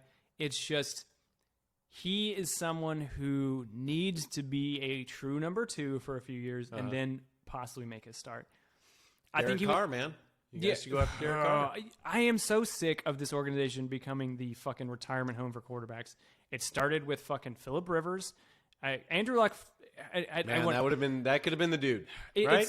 I almost wanted to say fuck us. He didn't fuck us. We fucked him. So he was on Pat McAfee not too long ago, right? Yeah, I think he was talking about his like why he retired or some shit. Or, yeah, or he came out and somewhere. He did. I think he got introduced in like the College Football Hall of Fame or something, and he was like doing the press for that. But this dude played so tough for our fucking city, and we just rewarded him with like, fuck you, whatever. It was the way we did him was so dirty.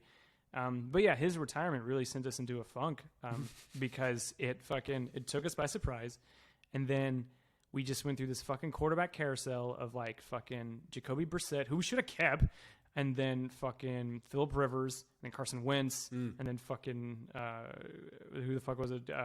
Matt Ryan this year, and then even Nick Foles at the end of the year. Like, what the fuck are we doing? You're getting a lot of Twilight. And then to hear Twilight QBs. And then to hear that we're talking about the Derek Carrs or the Aaron Rodgers or the Tom Brady's. I would take Aaron Rodgers. I would, out of all those for sure.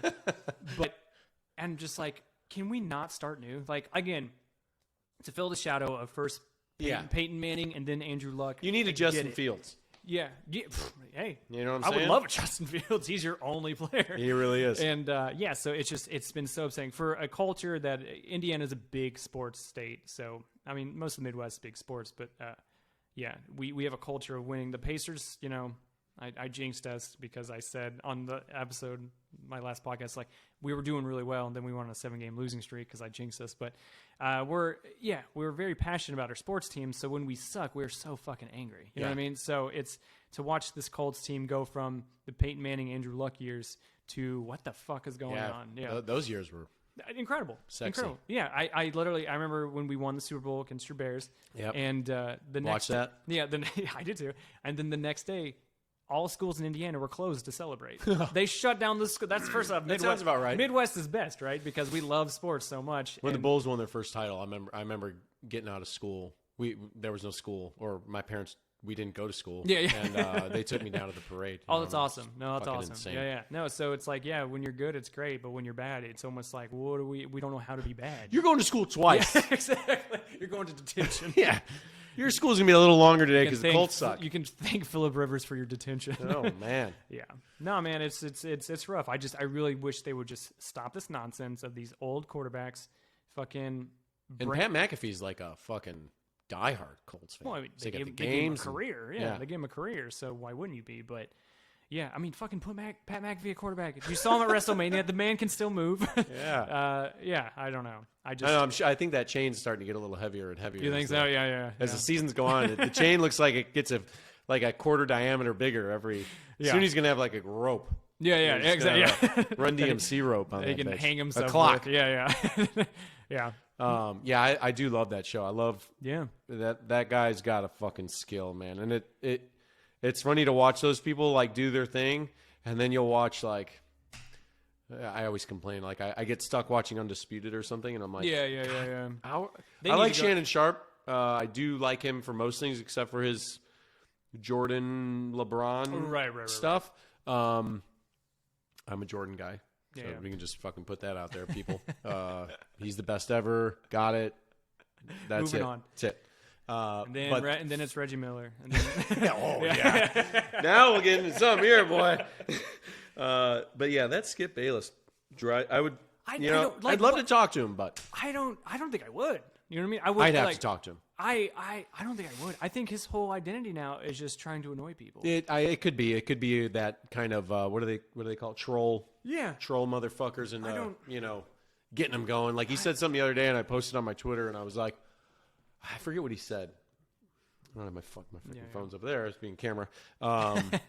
He said something just outlandish. Yeah, of course. Yeah. And he was the first one, the DeMar Hamilton. Yeah, he was the first one to say something insane. We're just like, I know you meant well, but you know, how like you're out of your fucking mind. Have you seen the conspiracy shit with this guy? I was just talking about it last night.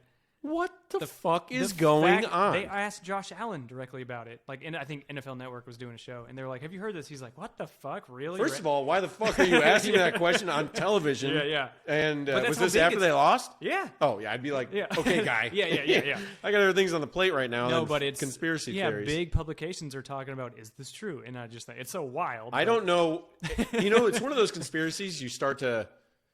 Not really. You start seeing the facts that the conspirators are laying out. Right. That they're like, why was he on oxygen? Yeah, why doesn't he ever show his face? And I'm like, yeah, things are not really adding up. Yeah, things are getting a little weird. Yeah. But hopefully, and it's funny because my fucking ADD will kick in. It makes me think of Shannon Sharp and when he went off on fucking Ja Morant and the Grizzlies the other night. With the fucking blue fucking cardigan. Oh, right. When he showed up. Yeah. And he went off on him in the game immediately the next day. I'm sorry. Said sorry to the Grizzlies. Sorry to his family. Sorry to the Lakers. Sorry to his company. He didn't double down on that shit. He wasn't like, yeah, motherfucker. I'm Shannon Sharp. Like 80%, I feel like, of people these days, they don't want to just be like, yeah, so sorry. Even if they think they're fucking right, there's a point where you just got to be like, sorry, I fucked up, move on. Why not just come out if you're the family of this kid, this poor kid that almost fucking died on a football field? Just come out and be like, that is our son. Leave him the fuck alone. Doesn't want to show his face anymore. Or why doesn't he just come out and be like, a quick little Instagram story. I'm still in the hospital, cockbags. I went to the game. Okay, I didn't want anybody bothering me. I am trying to sell a T-shirt to... Yeah. And he's not keeping the fucking money. Yeah. The money's not for him. It's for his foundation, right? Interesting, yeah. So I'm always like, why don't you just, like, back to Skip and Shannon. When the DeMar Hamlin thing happened, Skip doubled down on that shit the next day. And And then Shannon went in and was like, I think you should have taken the tweet down. And then, Skip comes in and fucking interrupts him. And Shannon's like, you can't even give me my monologue? You got I saw that, yeah. And you still can't say you're sorry, yeah. right? And all the time, it's like people just, I can't say I'm sorry, man. I got to just triple, double, quadruple down on this bitch until the real fucking video comes out of me fucking something up, and then it's like, I fucked it up. Yeah. Innocent until proven guilty, yeah. And I'm not calling out like the Liver King. I got it. I got why you fucking weren't doing it. Everybody knew you're on steroids. Just talk about the Liver King for a second. Everybody knew you're on steroids, of course. Bro. The second I saw him, I was like, holy shit, that guy's on so many And you look fantastic. He looks great. I'll tell you this. You could do I'll give you all the steroids in the world, and I challenge you to even look 80% of what that guy looks like, right? Agreed. So for him to double down, it's a business move. Everyone else doubling down, like... he's like a pro wrestler. He's leaning into the character. Yeah. Politicians do it all the time. Oh, of they course. fucking drive. That's both fucking sides, okay? All three sides. Yeah, all the fucking sides of this hectagonal fucking infinity stone bullshit that you guys got going on. Just don't say you're sorry. Why not? What is the problem of there's times when Biden will do some dumb thing and he can't just be like, yeah, sorry, I fucked it up. Trump would do some fucking crazy shit, and he couldn't just be like, yeah, I'm sorry. I got the ego, and I got your brand, and I got all this stuff. But, man, some people just want you to be fucking real. Like, you can't be, I'm keeping it real only when it's, like, in your best interest. You got to just keep it real and be like, yeah, dude, I fucked up. Yeah. And then take the licking and probably be way quicker than, it's funny that my other part of my mind goes, well, maybe they just want to keep doing it because it gives people something to talk about. Yeah. Because as soon as you say sorry, all right, it's quicker for us to turn the page and boom, we move on. No such thing as bad press. There really isn't. The only thing people remember now from Shannon Sharp at the Grizzlies game is the fucking $5,000 cardigan he had on. Yeah, the memes. Yeah, exactly. You know what I'm saying? Exactly. And the memes are fantastic. Of course, yeah. Meme culture's fantastic. And anyone talking about Shannon Sharp like he's a bitch. Yeah. That guy's a fucking statue. I would not fuck like, with Shannon. No way. No. His nickname for a brief moment was the Monument. The Monument. He still is like 250 fucking pounds. Yeah. Maybe 5% body fat. Yeah. I don't care. Maybe he's probably not natty. Who really gives a shit? Who gives a shit? Speaking of the Liver King. Yeah. Bring it all the way. Really, who gives a shit? Yeah. Right? I mean, the only reason people give a shit is because he like quadrupled down on it. Yeah. Like I remember he was on Impulsive or something, and they asked him again. He was like, "I'll go right now and take a test." Blah blah blah. And it's like, I would have totally been like, "Actually, we got one right here." Yeah. Exactly. Yeah. Wait. Don't do it. Have you seen the pictures of him shaven? Yeah, it looks horrible. Whoa. He looks crazy. He does look like a fucking he lives crazy in Houston? person. Yes, Yeah. I do. Yeah. Yeah, I did know that. I found that out. I forget what I was doing one day, and his YouTube came on, and he was showing his grounds, his massive fucking place. He was like, "Oh, and here's Houston." He's always been rich. I'm like, "Holy shit!" Yeah. Another guy I would love to talk to, and he's been on a podcast I also listen to, Savan podcast. It's a CrossFit podcast. CrossFit, it's predominantly CrossFit. Gotcha. And he used to be a videographer for CrossFit. By far the best backstage at the games, whether you're into CrossFit or not. Yeah. They are super cool to watch because I do love CrossFit. I love working out. Mm-hmm. And it's cool to see the behind the scenes stuff. Yes, it's cool to watch people working out, but it's cool to kind of see what they're going through in the back. It's like the Olympic Village. Yeah, it's interesting. And his videos were the best. Then he got fired by CrossFit. They disbanded their whole media team. A whole bunch of crazy shit happened. Oh, wow. And this podcast came about. Yeah. And the podcast is slowly blowing up. But he was literally, Liver King was not doing any podcasts at one point. He was the first guy to get him as a guest. Oh, nice. Yeah, which is fucking that's nuts, huge right? Yeah. He's had Patrick Bet-David on. He's had a few of the bigger names out there. Mm-hmm. But the Liver King episode was awesome. I mean, shit, I even bit off on the whole carnivore thing. My buddy who I have on quite often, Mason, he kind of got me into it as well. Yeah. I think the idea of it is interesting, right? But it's very hard to sustain. Well, it's not realistic to sustain this day and age, right? He wants to live by these tenets that our ancestors used or whatever. But the reason they used them is because they didn't have what we have. You know what I mean? That's a good So point. it's like, yeah, they ate sticks and berries. It's because they didn't have fucking houses. You know what I mean? Like, it's like, yeah, they lived to be 30 years old. It's because we lived to be 100. You know what I mean? Right. Like, it's different times. So I think that stuff is interesting. I think the core of it is what you want to do, right? Eat healthy, survivability, train, all that stuff is good. Get But sunlight. yeah, but the idea that, you know, eating more bone marrow is going to help you is insane. You know what I mean? Like, it's, you can't, I think that's where he lost me. I remember when he first started blowing up, Eat raw liver. so many of my friends, I mean, hook, line, and sinker. They're like, yeah, I bought his pills. I feel good. It's like, no, the fuck you don't. You feel the same. Yeah. You look at him. I bought the pills. Yeah. Did you really? Oh, I don't know why. They didn't because I'm when I'm like, all right, I'm gonna try it. You know, That's fair. I'll give you that. I'm experimental too and stuff like that. So I shouldn't hate too much. But I'm talking about the dudes who bought it out of curiosity and then continued. Oh, yeah, I yeah, haven't that's what bought I'm it saying. more. Yeah, that's what I'm Yeah. saying. Yeah, I tried it. I was like, But I they're, don't feel too much they're the difference. same way because they see this guy and, like you said, good luck looking like that guy, no matter Dude. what you do.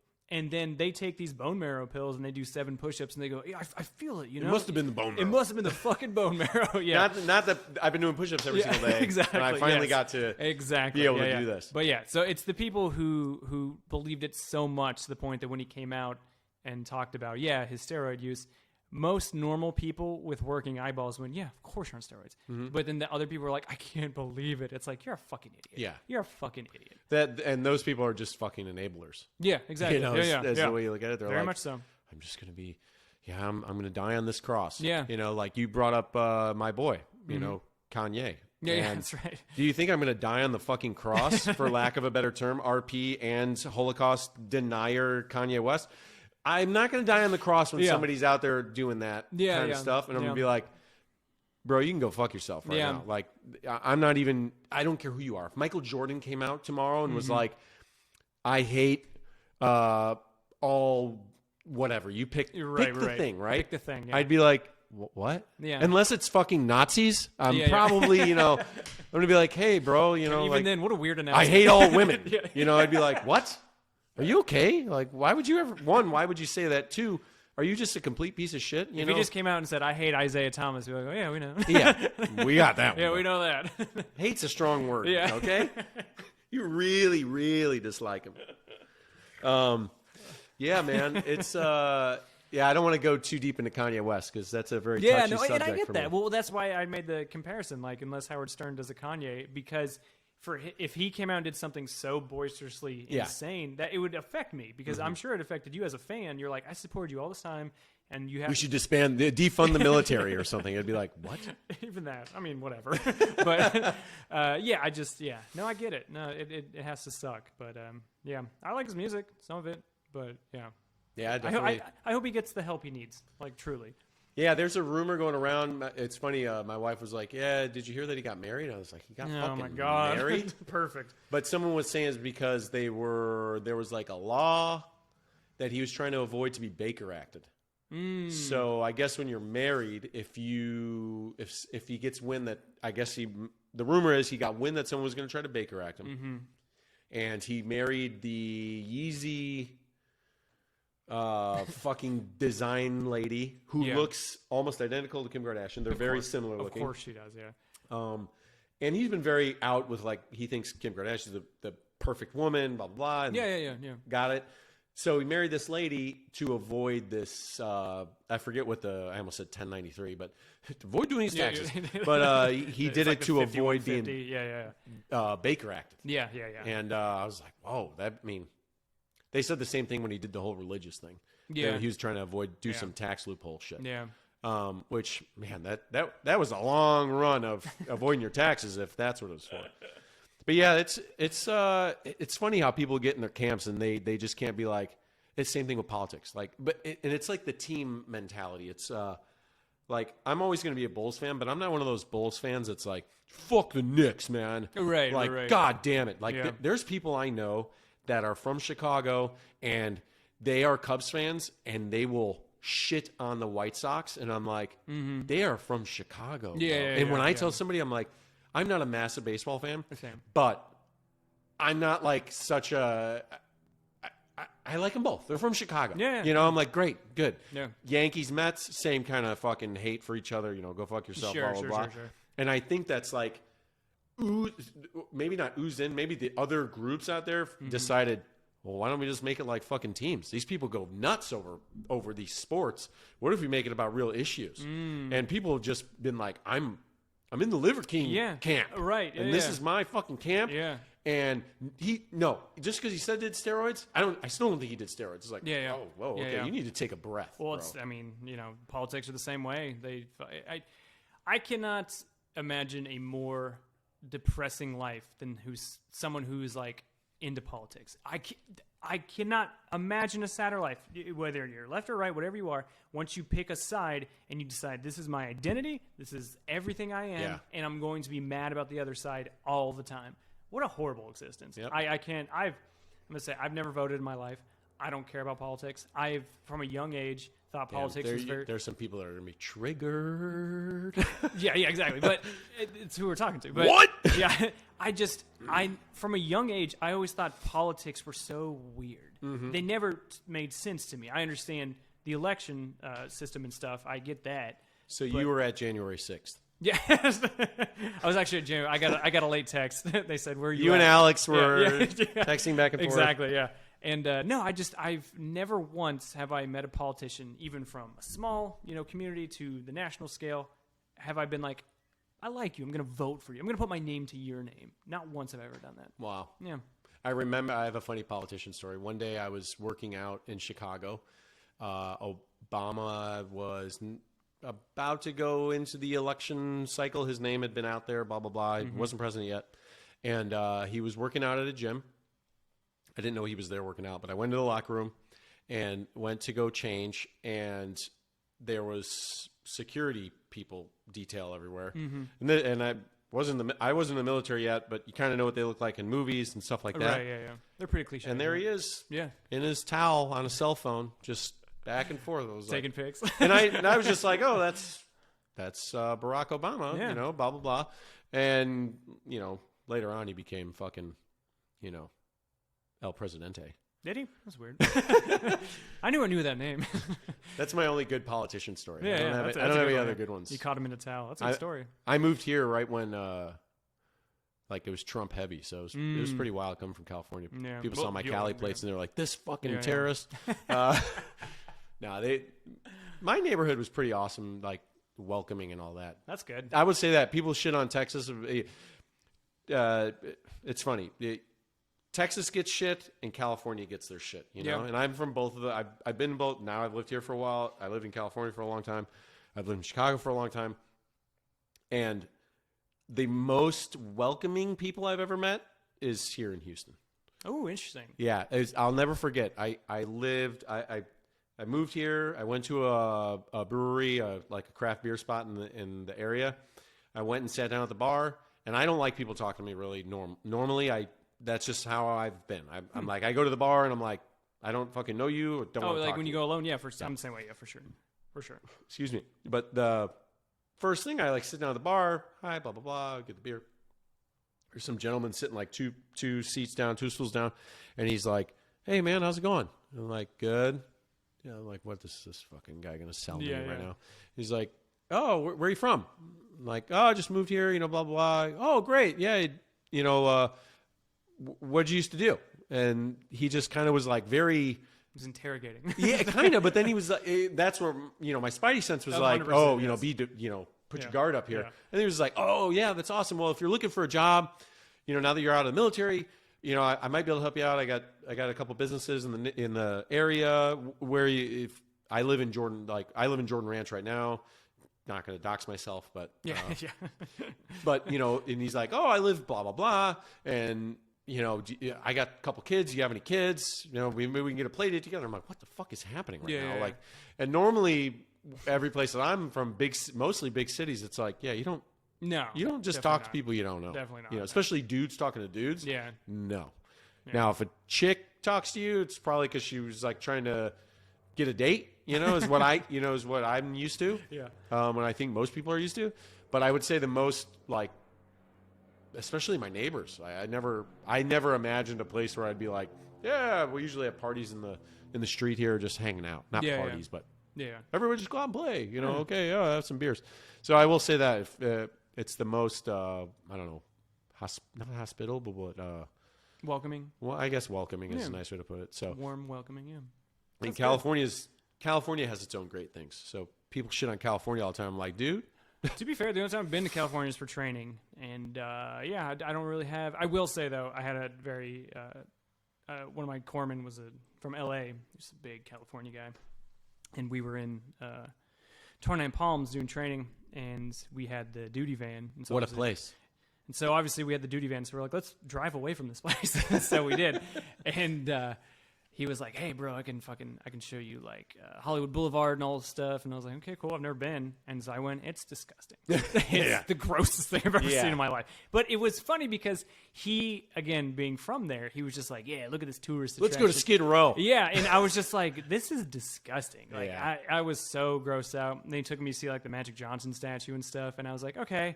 I'm a big fan of basketball, so I was like, that's kind of cool. But then I was like, yeah, this is all very gross. Like, do you not recognize this as a gross city? And he was just like, nah, man, this is home. And I was like, all right, well, let's get the fuck out of here. But San Diego, though. never been. Oh, never man. been. I've heard it's great. Amazing. Yeah, Amazing. I'm up for orders in a few months, so maybe Go. we'll see. Go. We'll see. Trust we'll see. me. We'll see. I Like talked this, to my and- detailer today, and it's it's a fight right now. Well, fucking A. Yeah. Well, I think we went for... What, 4 hours? I think. Damn, almost went 2 hours. Good See, and you Lord. thought you were just going to be an hour. I have to pee so fucking bad. Once again, your podcast, standby. Stand by. Yeah. On all platforms. All platforms, all the YouTube? things. No YouTube. No YouTube, I only do audio. So Apple, Spotify. All the things. Yeah. Is Hosted by Mike Amazon as Sency. well? Yeah. Amazon. Okay. Yeah. Hosted by Mike Sency. Yep. Instagram is at Mike Sency Official. Yep. Anything else you want to plug? Killcliff, obviously. Yeah. Just if you again, I don't have a discount code or anything. I just genuinely enjoy Killcliff. I know they always send you free, good, yummy deliciousness. They do. And And I'll get you a better batch. No, this was amazing. Killcliff, if you ever want to send me some, Very nice people. They might. I love your stuff. And yeah, man, I appreciate you coming on the show. Yeah, bro. Thanks for having me. And thanks again. Yeah. Thanks everyone for listening. Like, comment, subscribe. Tasty Brains Podcast on all platforms. YouTube. I don't know what else to do with my fucking hands. Are you going to fade out or is this? So that's going to be how it is. And, Okay. and Twitter at Pauly Donuts. Instagram at Tasty Brains Pod. Thanks again. Have a great day.